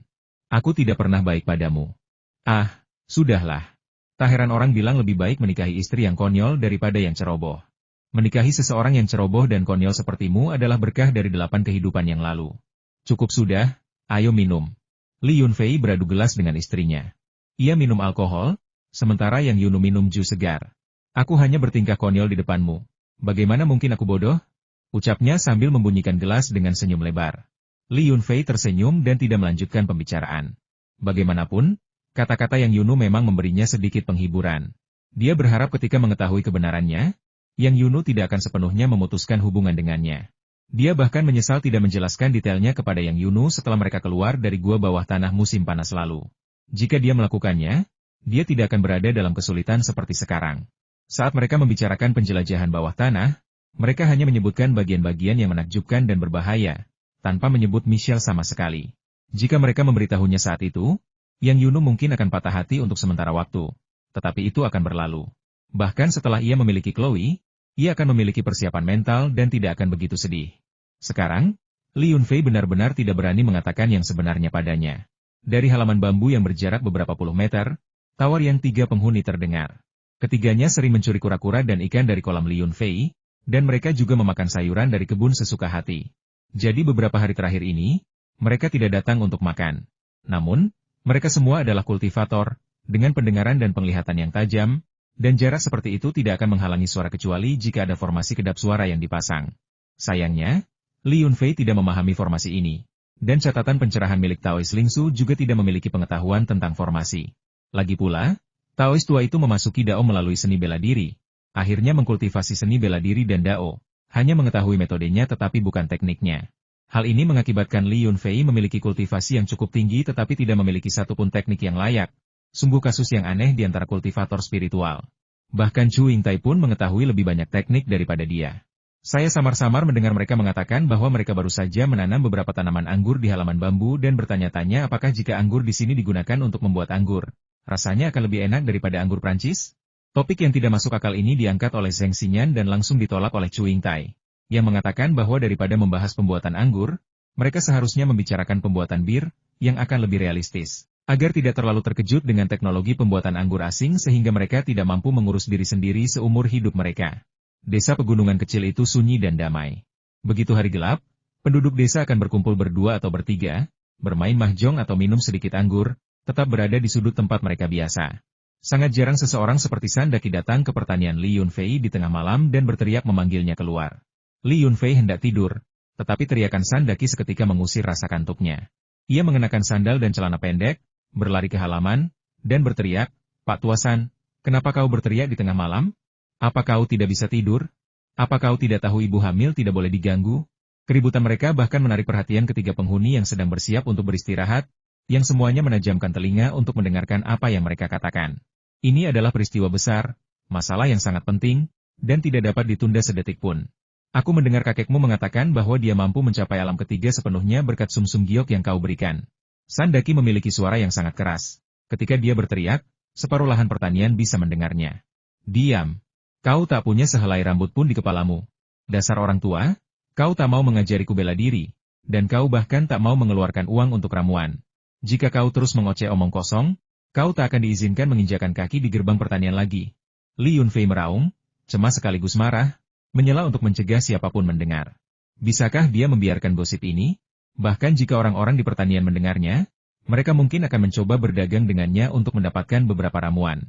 Tetapi jika para kultivator yang bersembunyi di desa mengetahuinya, akankah dia bisa hidup tenang?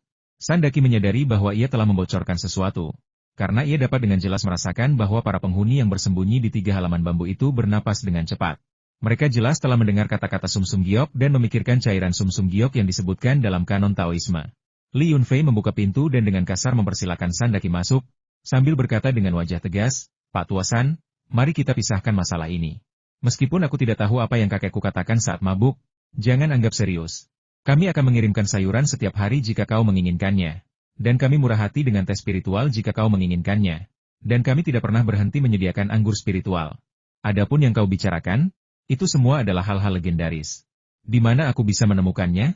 Bukannya aku tidak menghormati orang yang lebih tua, tetapi kita sepakat bahwa kau akan mewariskan beberapa keahlianmu kepadaku, dan aku akan menawarkan beberapa hal baik sebagai imbalannya.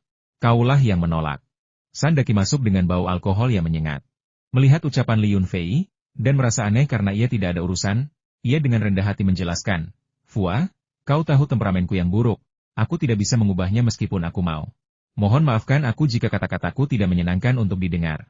Tadi aku terlalu banyak minum dan mengobrol dengan Li Lao Er, yang tanpa sengaja menyebutkan ini aku telah hidup sampai usia ini, dan telah berada di puncak ranah kedua kultivasi seni bela diri selama lebih dari 10 tahun, tetapi tidak peduli seberapa keras aku mencoba, aku belum menemukan terobosan. Jika ada secercah harapan pun, aku rela membayar berapapun harganya." Yah, Li Yunfei adalah tipe orang yang lebih responsif terhadap kelembutan daripada kekerasan. Mendengar lelaki tua yang angkuh ini tiba-tiba berbicara dengan lembut terasa canggung dan tidak nyaman. "Masuklah dan bicara." Berdiri di gerbang sambil berteriak seperti itu, Apa kau ingin seluruh dunia bela diri tahu? Kemampuan bela dirimu termasuk yang terbaik di negara ini. Saat aku berdebat denganmu, aku hanya pamer karena aku lebih muda. Kau tidak bertingkah seperti orang yang lebih tua, dan aku juga tidak bertingkah seperti junior. Setelah bertukar beberapa kata lembut, mereka langsung merasa jauh lebih akur. Li Yunfei mengundangnya masuk ruang tamu, menutup pintu, dan merendahkan suaranya agar orang-orang di kejauhan tidak bisa mendengarnya. Namun, ketiga penghuni itu sangat ingin mendengar apa yang mereka bicarakan. Salah satu dari mereka menjulurkan lehernya, ingin melihat lebih jelas. Benar saja, tiga kepala besar mengintip dari jendela lantai 2, memandang ke arah villa Li Yunfei. Mereka tidak melihat apapun, tetapi mereka melihat kecemasan dan antisipasi di mata satu sama lain. Ketiga kepala besar itu melihat sekeliling, hanya berjarak sekitar 20 meter, dan berbicara dengan suara pelan. Namun mereka dapat saling mendengar. Kalau tidak salah dengar, Senior San tadi menyebutkan, cairan sumsum giok. Apakah zat legendaris ini benar-benar ada? Tahun itu, saya pergi ke Gunung Longhu untuk menghadiri pertemuan spiritual. Tanpa sengaja, saya mendengar seseorang menyebutkan cairan sumsum giok. Konon, cairan itu dapat mengubah tubuh dan jiwa seseorang, membersihkan sumsum dan mengubah esensi seseorang.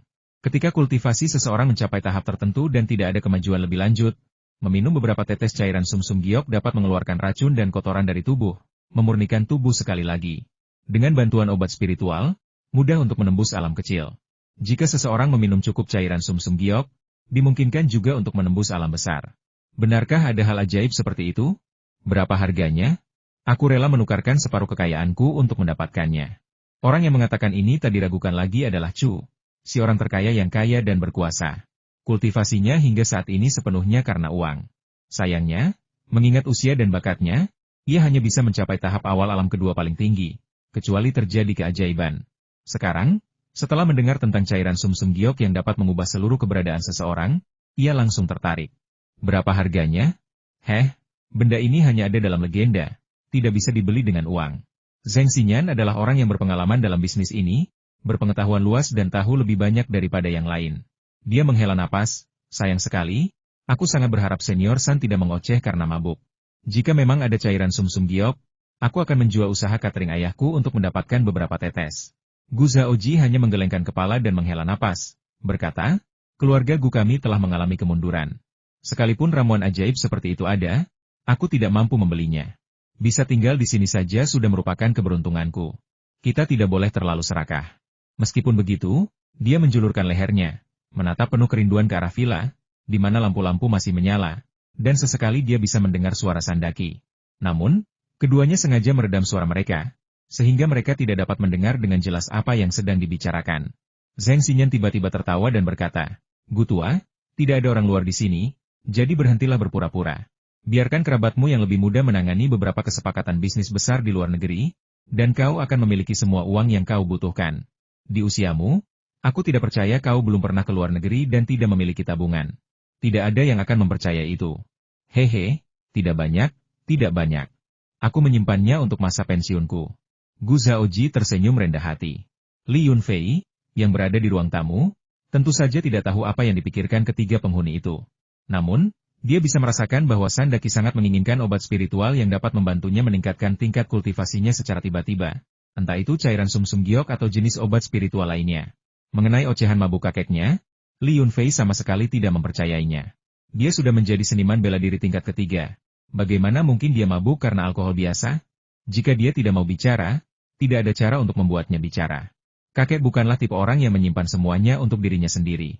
Selama periode waktu ini, dia telah mencoba membujuk Sandaki dan istrinya untuk tinggal, memberi mereka sayuran terbaik dari alam spasialnya dan sesekali menyebutkan beberapa ramuan spiritual. Mungkin ini semua adalah bagian dari rencananya untuk membantu San menembus tingkat kultivasinya. Sayangnya, mencapai puncak alam kedua dan tiba-tiba naik ke alam ketiga sangatlah sulit. Seluruh dunia persilatan tidak pernah kekurangan kultivator di alam kedua. Setiap sekte dan keluarga memiliki beberapa, kurang lebih. Namun, kultivator di alam ketiga, baik bela diri maupun spiritual, sangatlah langka. Mereka seringkali hanya muncul sekali setiap beberapa tahun, dan ketika mereka menghilang lagi, tidak ada yang tahu apakah mereka masih hidup atau sudah mati, atau bahkan apakah mereka masih ada. Oleh karena itu, jika ada ramuan ajaib yang memungkinkan kultivator di puncak alam kedua untuk menembus batas ini, akan aneh jika orang-orang di dunia seni bela diri tidak menjadi gila. Itulah mengapa Li Yunfei tidak peduli dengan hal-hal seperti tes spiritual dan buah spiritual. Toh semuanya tumbuh di pertanian kecilnya, dan hal serupa bisa tumbuh di urat spiritual beberapa sekte besar. Adapun cairan sumsum giok, yang merupakan intisari dari air mata air spasial, Li Yunfei sama sekali tidak bisa mengungkapkannya, apalagi menjualnya. Kecuali kerabat dekat yang terpercaya, tidak ada yang akan tahu bahwa dia memilikinya.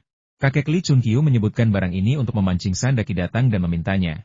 Mungkin berharap dapat membantu Sandaki menembus tingkat kultivasinya saat ini, dan juga membuat Sandaki berhutang budi pada Li Yunfei.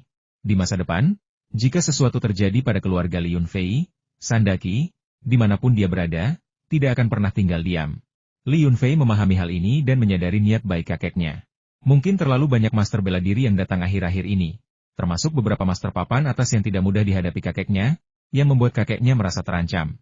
Itulah sebabnya dia diam-diam mengungkapkan masalah ini, agar kedua belah pihak bisa mendapat manfaat. Kakek masih memiliki sejumlah besar esensi mata air spiritual, yang tidak pernah berhenti diberikan oleh Li Yunfei. Karena kakek bermaksud agar Sandaki berhutang budi padanya atas bantuan yang sangat besar ini, maka menolak bukanlah hal yang pantas. Setelah berpikir lama, Li Yunfei akhirnya menyadari taruhannya. Ia sengaja memasang wajah getir dan berkata, "Karena kakekku bermaksud agar kau mencapai terobosan, aku tidak bisa mengatakan apapun. Aku tidak tahu apa nama ramuan ini, tetapi kakekku mengatakan itu adalah cairan sumsum giok, jadi sebut saja begitu. Saat ini, tidak ada yang tahu tentang ini kecuali kakekku, bahkan orang tuaku atau istriku pun tidak. Namun, mereka sudah meminumnya, tetapi mereka tidak tahu apa itu. Sekarang, aku harus mengingatkanmu bahwa jika berita ini tersebar, pasti akan menyebabkan pertumpahan darah, dan kita tidak akan pernah damai di dunia ini. Jadi, sebelum aku memberimu cairan sumsum giok, kau harus bersumpah dengan sungguh-sungguh bahwa kau tidak akan pernah membiarkan orang lain tahu. Kakekku juga akan menebus sumpah ini. Jangan khawatir, aku pasti akan mengucapkan sumpah yang sungguh-sungguh." Ketika seorang kultivator mengucapkan sumpah, itu akan beresonansi dengan langit dan bumi, dan tidak seorang pun akan berani melanggarnya dengan mudah. Tidak seorang pun akan mempermainkan nyawanya sendiri. Saat Sandaki berbicara, dia dengan sungguh-sungguh mengucapkan sumpah yang sungguh-sungguh. Begitu sumpah itu diucapkan, energi langit dan bumi di sekitarnya sedikit bergetar, seolah-olah menyatu dengan langit dan bumi, menahan kata-kata dan tindakan makhluk ini. Orang awam mungkin tidak dapat merasakannya, tetapi para kultivator memiliki indera yang tajam dan dapat mendeteksi fluktuasi abnormal dalam energi vital, sehingga mereka secara alami mempercayai hal ini. Mengucapkan sumpah suci hanya untuk menjaga agar masalah ini tetap dalam lingkup yang sangat kecil. Meskipun aku tidak memiliki banyak cairan sumsum giok yang tersisa, lebih baik berhati-hati daripada menyesal. Jika tidak, bahkan jika aku mengatakan aku telah menggunakan semua cairan sumsum giok, beberapa orang tidak akan mempercayaiku. Aku memiliki 10 nyawa, tetapi itu pun masih belum cukup untuk mengancam dan memerasku. Li Yunfei memikirkan alasannya, dan terlebih dahulu memblokir jalan keluarnya. Tentu saja. Dengan sesuatu yang begitu berharga, kita harus berhati-hati. Jika bukan karena hubungan kita, aku tidak akan menelan harga diriku dan meminta sesuatu yang begitu berharga darimu. Aku, Sandaki, akan mengingat kebaikan ini. Di masa depan, masalahmu akan menjadi masalahku, dan aku dapat mewariskan semua keahlianku kepadamu tanpa ragu, kata Sandaki dengan sungguh-sungguh. Setelah memastikan semuanya beres, Li Yunfei meninggalkan halaman villa dan menyuruhnya menunggu di sana. Dia mengatakan akan pergi ke hutan belantara untuk mengambil cairan sumsum giok untuk Sandaki. Benda itu terlalu berharga untuk disimpan di rumah, karena nanti akan menimbulkan masalah bagi dirinya sendiri dan membahayakan keluarganya. Barang berharga seperti itu memang harus disembunyikan. Sandaki setuju sepenuhnya tanpa sedikit pun keraguan. Sejujurnya, jika ia dapat menemukan orang-orang yang dapat diandalkan, Li Yunfei tidak keberatan membina beberapa kultivator setia dan menggunakan sari air mata air spasial untuk membantu mereka meningkatkan kultivasi. Namun, fondasinya terlalu dangkal, dan ia tidak mengenal banyak kultivator. Hati manusia tidak dapat diprediksi. Tidak ada yang tahu apa yang dipikirkan orang lain. Bahkan mempersiapkan ini untuk Sandaki melibatkan proses yang panjang dan berbelit-belit, dengan banyak kesalahan arah. Oleh karena itu, meskipun ia dapat menjual beberapa ramuan spiritual, sari air mata air ini hanya akan digunakan oleh orang-orangnya sendiri. Ia tidak akan pernah menggunakannya untuk menghasilkan uang. Inti sari air mata air ini berwarna hijau zamrud, kental, seperti lem, dan memiliki aroma yang unik. Tidak ada kata lain yang dapat menggambarkan aroma ini, sehingga unik dan disebut cairan sumsum giok. Bahkan Li Chunqiu yang berpengetahuan luas pun berpendapat demikian. Pada saat itu, cairan yang menyembur keluar dari ruang kecil itu hanyalah air mata air biasa. Baru setelah sejumlah besar giok dan meteorit ditambahkan, jejak saripati secara bertahap muncul di jantung mata air tersebut. Bahkan hingga hari ini, di danau mata air yang luas itu, saripatinya masih tidak banyak, hanya mempertahankan lingkaran kecil khusus, tidak terpengaruh oleh pengenceran air mata air biasa. Sebelumnya, Li Chunqiu meminum sejumlah besar air mata air spasial, dan butuh waktu setahun baginya untuk menembus alam kedua dan mencapai alam ketiga yang legendaris, kesatuan langit dan manusia, mencapai puncak seni bela diri. Jika dia meminum saripati air mata air itu, mungkin hanya 1/10 dari jumlah tersebut sudah cukup untuk menembus alam tersebut. Ketika Li Yunfei kembali ke villa dengan sebuah guci kecil berwarna kuning keemasan yang tertutup lumpur, Sandaki sudah mondar-mandir gelisah mengelilingi halaman belasan kali. Guci itu, yang hanya berisi sekitar setengah kilogram anggur, awalnya adalah guci kecil yang digunakan oleh Li Yunfei untuk menyimpan anggur. Sekarang, guci itu telah berubah menjadi harta karun yang tak ternilai harganya di mata para kultivator. Sandaki dengan hati-hati mengambil botol kecil itu, membuka segelnya, dan aroma unik langsung tercium di hidungnya. Seketika membuka pori-porinya yang tertutup rapat, terasa nyaman seperti baru saja memakan buah ginseng. Ia terkejut, khawatir udara akan keluar dan memengaruhi khasiatnya, jadi ia segera menutup kembali segelnya dan memegangnya erat-erat seperti harta karun.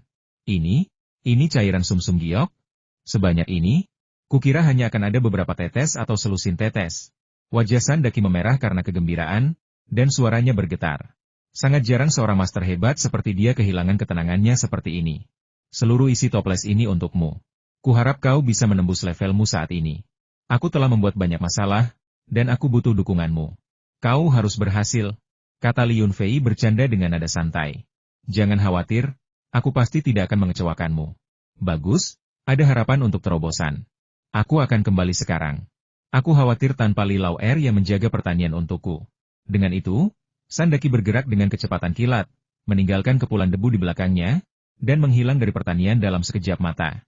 Meskipun suaranya tidak keras, kegembiraan Sandaki tetap menarik perhatian ketiga penghuni apartemen itu. Ketiganya berbisik-bisik di antara mereka sendiri, tanpa menunjukkan tanda-tanda kantuk, dan bahkan berkerumun bersama hingga larut malam, mendiskusikan apakah Li Yunfei benar-benar memiliki cairan sumsum giok legendaris, dan apakah Sandaki benar-benar telah mendapatkannya. Jika Li Yunfei memang memiliki cairan sumsum giok, berapa harga yang harus mereka bayar untuk mendapatkan setetes atau 2 tetes saja? Usulan ini terlalu abstrak bahkan bagi orang terkaya sekalipun, Chu Yingtai, untuk dianalisis. Pada akhirnya, mereka bertiga menguap dan kembali ke rumah bambu dan halaman masing-masing. Namun, fantasi mereka tentang ramuan dan eliksir sumsum giok justru semakin intens. Mereka juga membahas asal-usul ramuan spiritual Li Yunfei. Meskipun ladang itu memiliki lingkungan yang tepat, usia ramuannya tidak sesuai. Pasti ada ladang obat yang ditinggalkan oleh seorang kultivator di pegunungan yang terpencil, yang kebetulan ditemukan oleh Li Yunfei, sehingga menyebabkan semua kejadian hari ini. Spekulasi hanyalah spekulasi, dan dengan lebih banyak pertanyaan di benak mereka pun tidur. Keesokan harinya, pabrik obat ular milik Li Yunfei resmi dibuka. Li Yunfei tidak ingin mengundang terlalu banyak orang, tetapi ketiga penyewa itu seperti ayam yang diberi steroid. Mereka menunggu di gerbang villa sejak pagi buta, bersikeras untuk menghadiri upacara pembukaan pabrik obat ular tersebut. Mereka juga mengatakan bahwa mereka telah menyiapkan amplop merah dan masing-masing akan memberikan cek senilai 1 juta yuan. Sambil berbicara, dia menyelipkan benda itu ke tangan Li Yunfei seperti kentang panas yang tak bisa disingkirkan. Aku bilang saudara-saudara, ini tidak adil. Ini hanya pembukaan pabrik farmasi kecil. Apakah kalian benar-benar perlu memberikan hadiah semewah ini? Saat aku menikah, kalian juga tidak memberiku hadiah semewah ini. Li Yunfei dengan tegas menolak menerimanya, tampak benar-benar bingung. Dia tidak tahu apa yang terjadi pada ketiga penyewa ini. Bahkan jika mereka punya uang untuk diberikan, seharusnya mereka tidak melakukan ini. Omong kosong. Kita bahkan tidak saling kenal ketika kau menikah. Kalaupun kita sudah saling kenal, kita pasti sudah memberimu amplop merah senilai setidaknya 10 juta yuan. Ketiganya terus berceloteh, mengatakan berbagai macam hal, seolah-olah penolakan Li Yunfei untuk menerima amplop merah itu berarti dia meremehkan mereka. Baiklah, langsung saja ke intinya.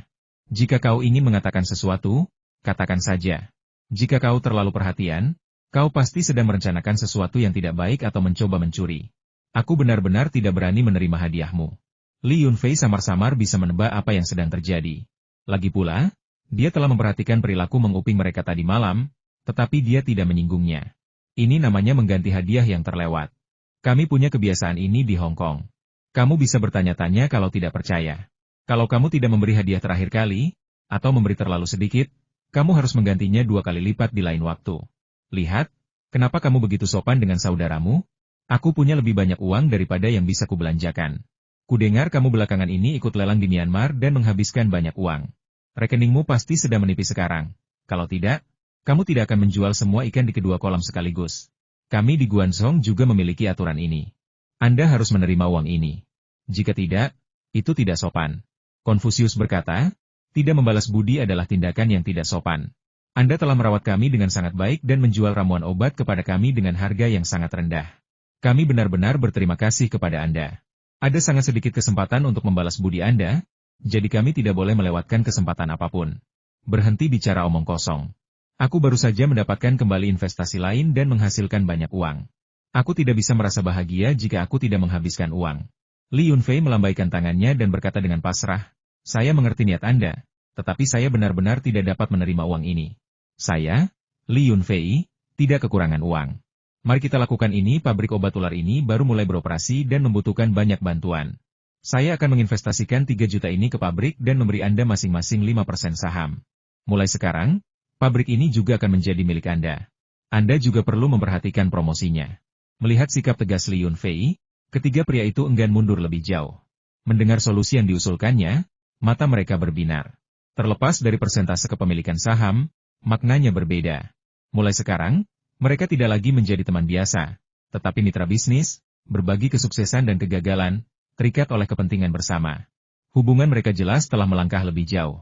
Ketiganya sudah mendengar tentang pabrik obat ular itu, asetnya yang paling berharga adalah resepnya.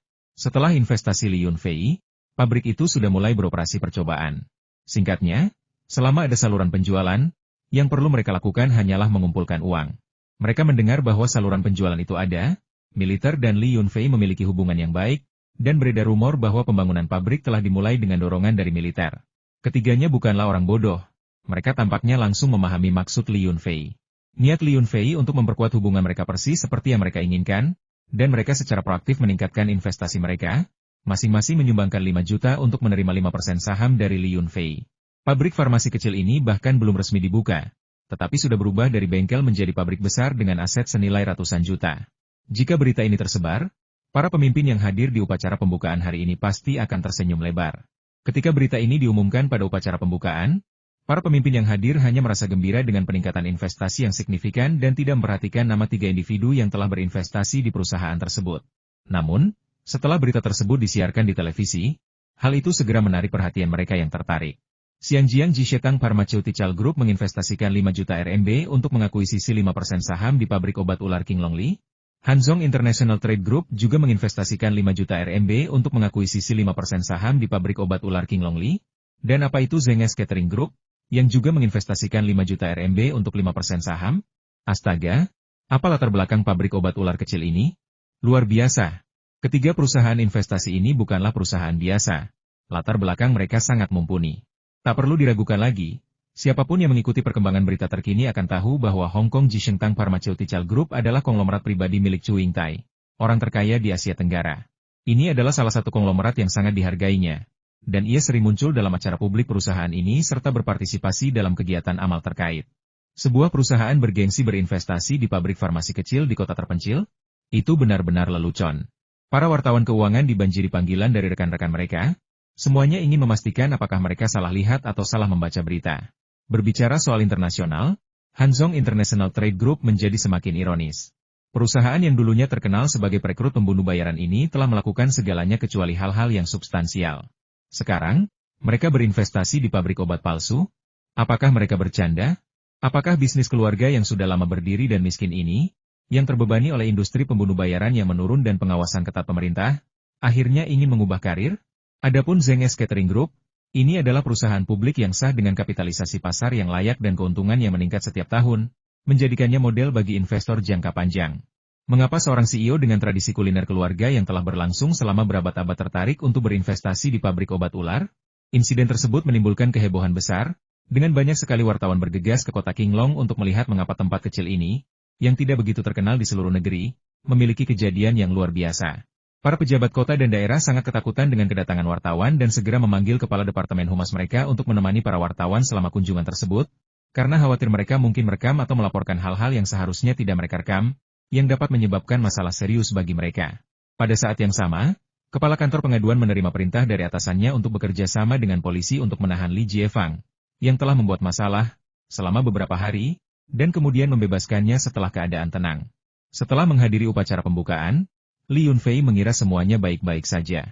Dia melepaskan kembali benih ikan air tawar ke kolam, lalu pergi ke kota untuk membeli susu formula bayi, popok, dan perlengkapan ibu dan bayi lainnya, bersiap untuk pergi ke pegunungan mengunjungi Michelle dan putri kesayangannya, Chloe. Tepat setelah mengosongkan pusat perbelanjaan besar kedua, ia menerima telepon panik dari Lee Ki-chun. Begitu menjawab, ia bertanya dengan bingung, "Fua, ada apa?" "Aku mengikuti instruksimu dan menambahkan 3 investor lagi." Para pemimpin daerah tidak mengatakan apa-apa saat itu, dan kupikir itu tidak penting. Mereka menukar 15 juta untuk 15% saham kita-kita untung besar. Aku menjadi miliarder dalam semalam. Aku sangat gembira sampai terbangun sambil tertawa dalam mimpiku. Tapi kenapa ada begitu banyak wartawan hari ini? Hampir 100 orang, mengelilingi pabrik obat ular kita. Mereka bersikeras mewawancaraiku, bertanya bagaimana aku mengenal orang terkaya di Asia Tenggara. Bagaimana aku mengenal CEO sebuah grup yang terdaftar di bursa saham? Semacam taipan bisnis yang ahli dalam perdagangan internasional? Aku tidak mengerti. Cepat kembali. Lee Yunfei tentu menyadari masalah ini dan telah mengantisipasi bahwa media berita akan melaporkannya. Ketika dia membuat keputusan ini, dia memiliki gagasan untuk memanfaatkan pengaruh Chu Yingtai. Namun, pada saat itu, dia hanya ingin menggunakan pengaruh Chu Yingtai. Tetapi dia tidak menyangka bahwa Gu Zhaoji dan Zheng Xinyan akan membujuk keluarga mereka untuk bergabung dengan pabrik obat ular keluarga King Long Li atas nama kekuatan yang mereka wakili. Terus terang saja, ketiga penyewa ini tidak peduli dengan uang. Mereka berinvestasi begitu banyak hanya karena mereka peduli dengan hubungan mereka dengan Lee Yunfei. Adapun apakah mereka bisa menghasilkan uang, mereka bahkan tidak memikirkannya. Mereka bahkan berpikir bahwa pabrik obat ular sekecil itu akan beruntung jika tidak merugi. Lee Yunfei cukup yakin dengan profitabilitas pabrik obat ular tersebut. Ia belajar dari kakeknya bahwa, setelah membandingkan 2 obat ular paling terkenal di pasaran, ia menemukan bahwa formula dari Li Jiashai adalah yang paling efektif dan memiliki tingkat keberhasilan tertinggi dalam detoksifikasi. Sekarang setelah media menemukan ini dan mulai memberitakannya secara besar-besaran, ini adalah kesempatan besar yang datang menghampiri kita. Namun, Lee Yunfei tidak berniat menunjukkan wajahnya. Dia menyerahkan semuanya kepada Lee Ki-chun, mengatakan bahwa ini adalah kesempatan besar baginya, direktur pabrik, untuk membuat namanya terkenal. Dia menyuruh Lee untuk tidak malu, dan jika semuanya berjalan lancar, itu juga akan membantu industri pariwisata desa, dan seluruh desa akan berterima kasih padanya. Lee Ki-chun tidak punya pilihan selain menerima wawancara itu, meskipun itu berarti dipaksa. Dia dengan mudah mengakui bahwa ketiga perusahaan besar itu memang telah berinvestasi di pabrik obat ular Lee, tertarik oleh potensi keuntungannya. Lagi pula, formula obat ular itu telah diwariskan dari generasi ke generasi dalam keluarga Lee-nya, dan tak terhitung banyaknya orang yang digigit ular berbisa telah diselamatkan berkat obat ini. Untuk menunjukkan kepercayaan dirinya pada obat gigitan ular yang diproduksi pabriknya di depan kamera, Lee Ki-chun segera mencari seekor kobra dan membiarkannya menggigit jarinya. Dia mengobati luka itu dengan sederhana, memencetnya, menelan beberapa pil, dan kemudian dengan tenang menerima wawancara lanjutan dari para wartawan. Para reporter menjadi semakin bersemangat, kamera mereka terus-menerus berbunyi untuk mengabadikan adegan yang menegangkan itu. Lee Ki-chun kemudian memperkenalkan obat ular perusahaannya, menjelaskan bahwa kedua botol tersebut merupakan satu set, yang di sebelah kiri adalah obat nomor 1, dan yang di sebelah kanan adalah obat nomor 2. Dia mengatakan bahwa selama dikonsumsi sesuai petunjuk, obat itu dapat menetralkan semua bisa ular yang ditemukan di darat. Karena bisa ular kobra adalah racun campuran, dia baru saja meminum obat nomor 1, dan sekarang dia bisa meminum obat nomor 2. Instruksi tersebut dengan jelas menyatakan hal ini, termasuk interval antar dosis. Kemudian dia membuka botol nomor 2 dan meminum beberapa pil lagi. Dia mengatakan kepada wartawan bahwa mereka dapat terus mewawancarai dan memantaunya sampai pembengkakan di tangannya mereda dan lukanya sembuh, dan bahwa dia tidak akan meminum obat lagi. Banyak orang percaya bahwa bisa ular kobra adalah yang paling ampuh, dan jika seseorang dapat menemukan penawar untuk bisa ular kobra, maka seharusnya ia juga dapat menemukan penawar untuk semua bisa ular lainnya. Namun, mereka tidak menyadari bahwa bisa ular dapat berakibat fatal dalam banyak cara. Lokasi gigitan dan jumlah bisa yang disuntikan dapat menimbulkan bahaya yang tidak terduga bagi korban. Lee Ki-chun adalah seorang pemburu ular profesional, dan telah digigit ular berbisa berkali-kali. Kebanyakan ular berbisa hanya menyuntikkan sedikit bisa ke tubuhnya. Dia hanya perlu mengiris luka dan memeras bisanya, dan dia baik-baik saja tanpa obat. Adegan hari ini hanyalah sandiwara. Tampaknya trik lamanya dari menjual obat ular di masa mudanya telah kembali. 2 hari kemudian, ketika Lee Yunfei melihat berita ini di TV, dia hampir tertawa terbahak-bahak. Keahlian Lee Yunfei dalam menipu orang tidak kalah hebatnya dengan dirinya. Menjadikannya manajer pabrik bukanlah ide yang buruk. Berkat kesuksesan pabrik obat ular, masyarakat di seluruh negeri mulai memperhatikan kota Qinglong, dan industri pariwisatanya mengalami kemakmuran yang belum pernah terjadi sebelumnya. Menjelang liburan Golden Week, bisnis penduduk desa berkembang pesat, dan semua orang berseri-seri gembira, bahkan lebih bahagia daripada saat festival musim semi. Istri Li Yunfei, Yang Yunu, sibuk memelihara sapi perah dan mengurus koin emas setiap harinya. Saat ada waktu luang, ia juga menyisir kedua kuda liar itu. Hari-harinya penuh dengan aktivitas, sehingga ia tidak punya waktu untuk memperhatikan Li Yunfei. Orang tuanya pindah ke rumah baru dan memiliki semua yang mereka butuhkan, tetapi mereka sangat bosan. Setelah berdiskusi, ide untuk membuka toko kecil pun muncul. Mereka menghubungi Li Yunfei dan memintanya untuk membantu mereka memecahkan masalah mencari tempat toko. Li Yunfei tidak bisa berbuat apa-apa terhadap orang tuanya. Semua toko di pusat perikanan sudah disewa sejak lama. Setelah mempertimbangkannya, satu-satunya tempat yang bisa ia tempati adalah sebuah kamar di aula bisnis pusat perikanan. Lokasinya bagus, dekat dengan klinik kakeknya dan bersebelahan dengan restoran saudara perempuannya, sehingga mereka bisa saling menjaga jika terjadi sesuatu. Soal barang yang akan dijual di toko, pasangan lansia itu sudah merencanakannya. Karena ini daerah wisata, tentu saja mereka akan menjual makanan khas lokal. Jamur kering, kacang hijau kering, rebung kering, sayuran liar kering, kurma liar kering, ubi jalar kering, irisan buah hawthorn telur, telur bebek, telur angsa jika variasinya terlalu terbatas, mereka akan menggunakan teh yang ditanam di pegunungan untuk mengisi kekurangannya. Semangka dan melon dari kebun putra mereka sudah matang. Untuk menarik pelanggan, mereka juga bisa menjualnya.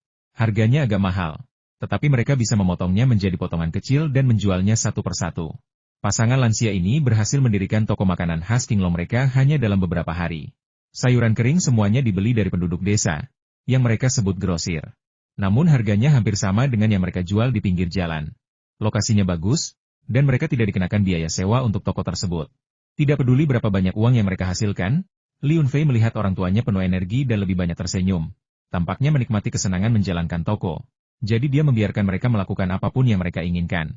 Dia bahkan mencoba mencari lebih banyak sumber barang untuk orang tuanya. Setelah meninggalkan klinik kakeknya, dia meminta mereka untuk mengawasi rumah.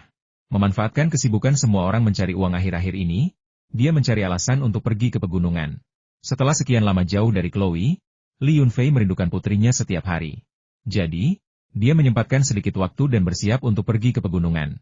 Saat ia sedang memikirkan alasan untuk pergi ke pegunungan, seorang anggota tim pertahanan gabungan tiba-tiba berlari mendekat dengan tergesa-gesa.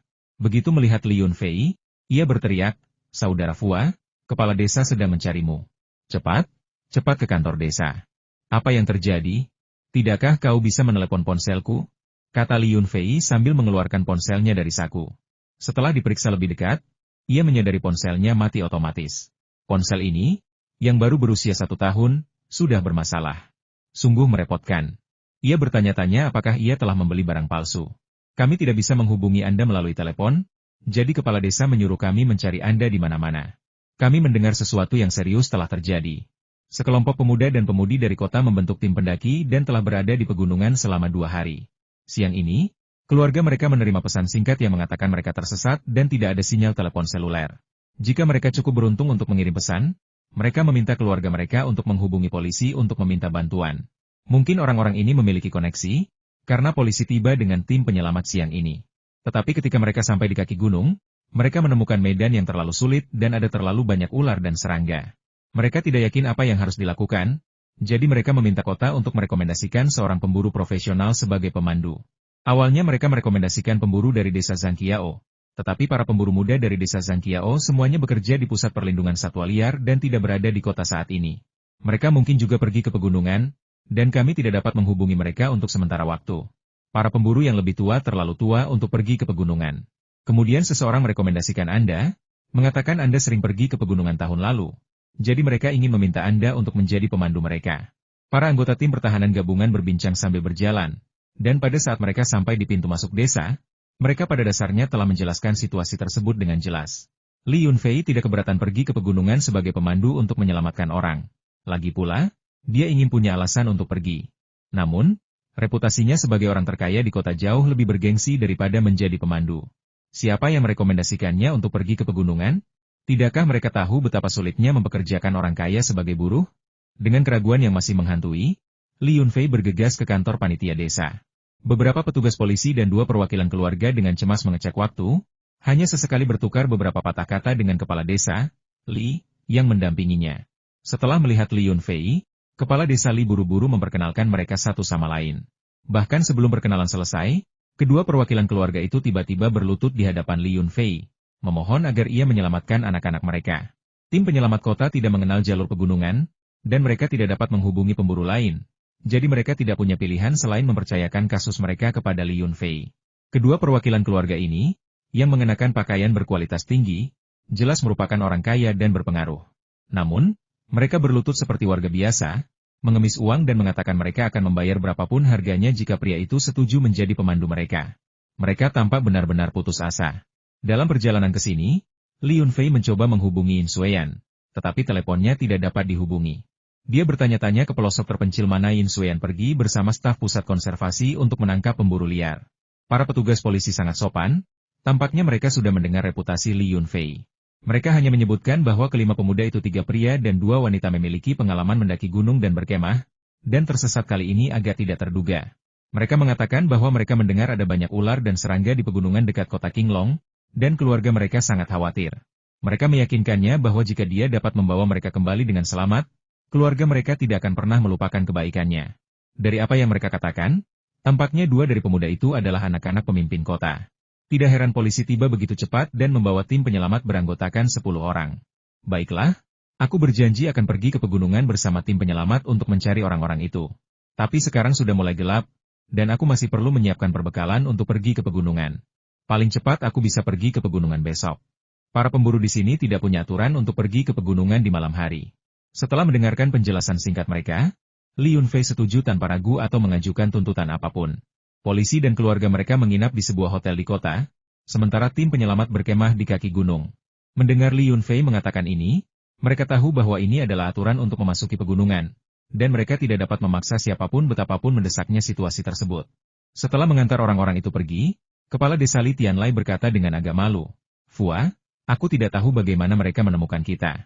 Jika memang sulit, kamu bisa menolak di masa depan jika menghadapi situasi serupa. Kamu adalah orang terkaya di desa kita sekarang, dan kamu masih harus bekerja keras untuk membantu desa kita menjadi kaya. Bagaimana mungkin kamu sering pergi ke pegunungan untuk menjadi semacam pemandu? Bukannya aku kurang pengetahuan, tetapi sebenarnya tidak perlu kamu pergi ke pegunungan. Aku tidak percaya kita tidak bisa menemukan seorang pemburu di desa Zhangqiao yang bisa pergi ke pegunungan. Paman, jangan khawatir. Aku tahu apa yang kulakukan. Kebetulan aku punya waktu luang akhir-akhir ini, jadi pergi ke pegunungan untuk bersenang-senang tidak ada salahnya," jawab Li Yunfei dengan santai, lalu pulang untuk mempersiapkan perjalanan. "Apa maksudmu itu bukan apa-apa? Bukankah beberapa hari yang lalu kau bilang ingin menyewa kolam untuk budidaya ikan? Kolam mana di Zhongbeidi yang sudah kau lihat? Kalau itu kolam umum desa, sewa saja. Kalau sudah ada yang punya, aku akan bantu bernegosiasi. Memberikan kolam-kolam itu kepada orang lain untuk budidaya ikan adalah pemborosan. Ikan yang mereka budidayakan tidak akan menghasilkan banyak uang. Seperti anakku, dia baru-baru ini mulai menghasilkan uang berkatmu," kata kepala desa. "Hehe, tidak perlu terburu-buru. Kita bisa memilih lokasi secara perlahan setelah aku kembali. Jika kita benar-benar ingin memperluas skala peternakan, akan lebih baik jika kita juga mendapatkan gunung yang tandus. Aku berencana menanam pohon buah-buahan dan tanaman obat Tiongkok di sana. Jika kau punya waktu, aku bisa membantumu memilih lokasi. Kita akan membahas masalah ini setelah aku kembali." Li Yunfei berkata sambil melambaikan tangan sebagai ucapan perpisahan. Ia membawa ransel pendakian yang sama, tetapi kali ini ia tidak membawa anjing pemburu atau kamera. Gold Coin sedang hamil, dan Chopper Coin harus tinggal di belakang untuk menjaganya. Li Yunfei tidak ingin mereka mengambil risiko pergi ke pegunungan lagi. Sebenarnya, kamera itu disembunyikan di kompartemen kecil. Ia tidak mengeluarkannya karena perjalanan ke pegunungan kali ini adalah untuk operasi pencarian dan penyelamatan, dan ia tidak ingin terlihat seperti perjalanan santai. Namun, karena kejadian aneh yang baru-baru ini terjadi di pegunungan, hewan liar yang muncul dari gua bawah tanah kemungkinan besar telah bermutasi. Mereka mungkin tidak terlihat jauh berbeda, tetapi kecerdasan mereka pasti meningkat, seperti ular piton raksasa dan elang Falcon di ruang sempit. Jika mereka melakukan kejahatan, tingkat teror mereka akan jauh melebihi jenis mereka beberapa kali lipat. Jadi, ketika Li Yunfei berkendara ke kaki gunung untuk menemui mereka, dia melepaskan kedua burung Falcon itu, membiarkan mereka terbang di samping mobil dan sesekali menunjukkan diri untuk memberitahu tim penyelamat bahwa mereka ada di sana. Kemampuan mereka menemukan orang di pegunungan jauh lebih unggul daripada anjing pemburu, yang memberi tim penyelamat rasa percaya diri. Ketika mereka bertemu, hari masih gelap, dan tim penyelamat sudah bersiap mendaki gunung. Ketua tim, Fei Guoqiang, sedang mempelajari peta bersama seorang polisi. Perwakilan keluarga lainnya telah bergabung dengan mereka. Mereka semua tampak kurang tidur semalam, duduk di samping sambil berbisik dengan mata merah. Ketika mereka melihat Li Yunfei, mereka segera berdiri untuk menyambutnya. Li Yunfei bukanlah anggota tim manapun.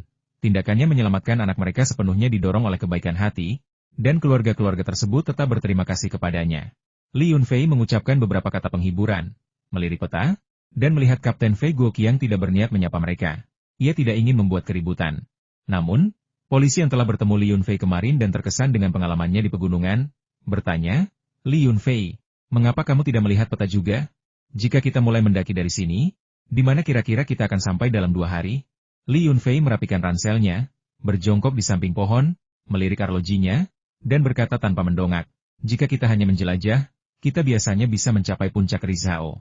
Namun, ada kuil Taois di puncak Rizhao, dan medannya bagus. Kita bisa melakukan dan menerima panggilan di sana. Jika orang-orang ini tidak bisa melakukan panggilan dan berakhir di puncak gunung dengan sinyal lemah untuk mengirim pesan teks, mereka mungkin telah memasuki gunung yang berhutan lebat dan terpencil, dan medannya relatif rendah. Untuk mendapatkan gambaran umum tentang area di sekitar puncak Rizhao, cukup gambar busur. Tidak ada yang perlu diteliti. Begitu kita berada di pegunungan, pasti akan ada jejak yang tertinggal. 2 hari terakhir ini tidak hujan, jadi semakin terpencil gunungnya, semakin mudah menemukan jejak.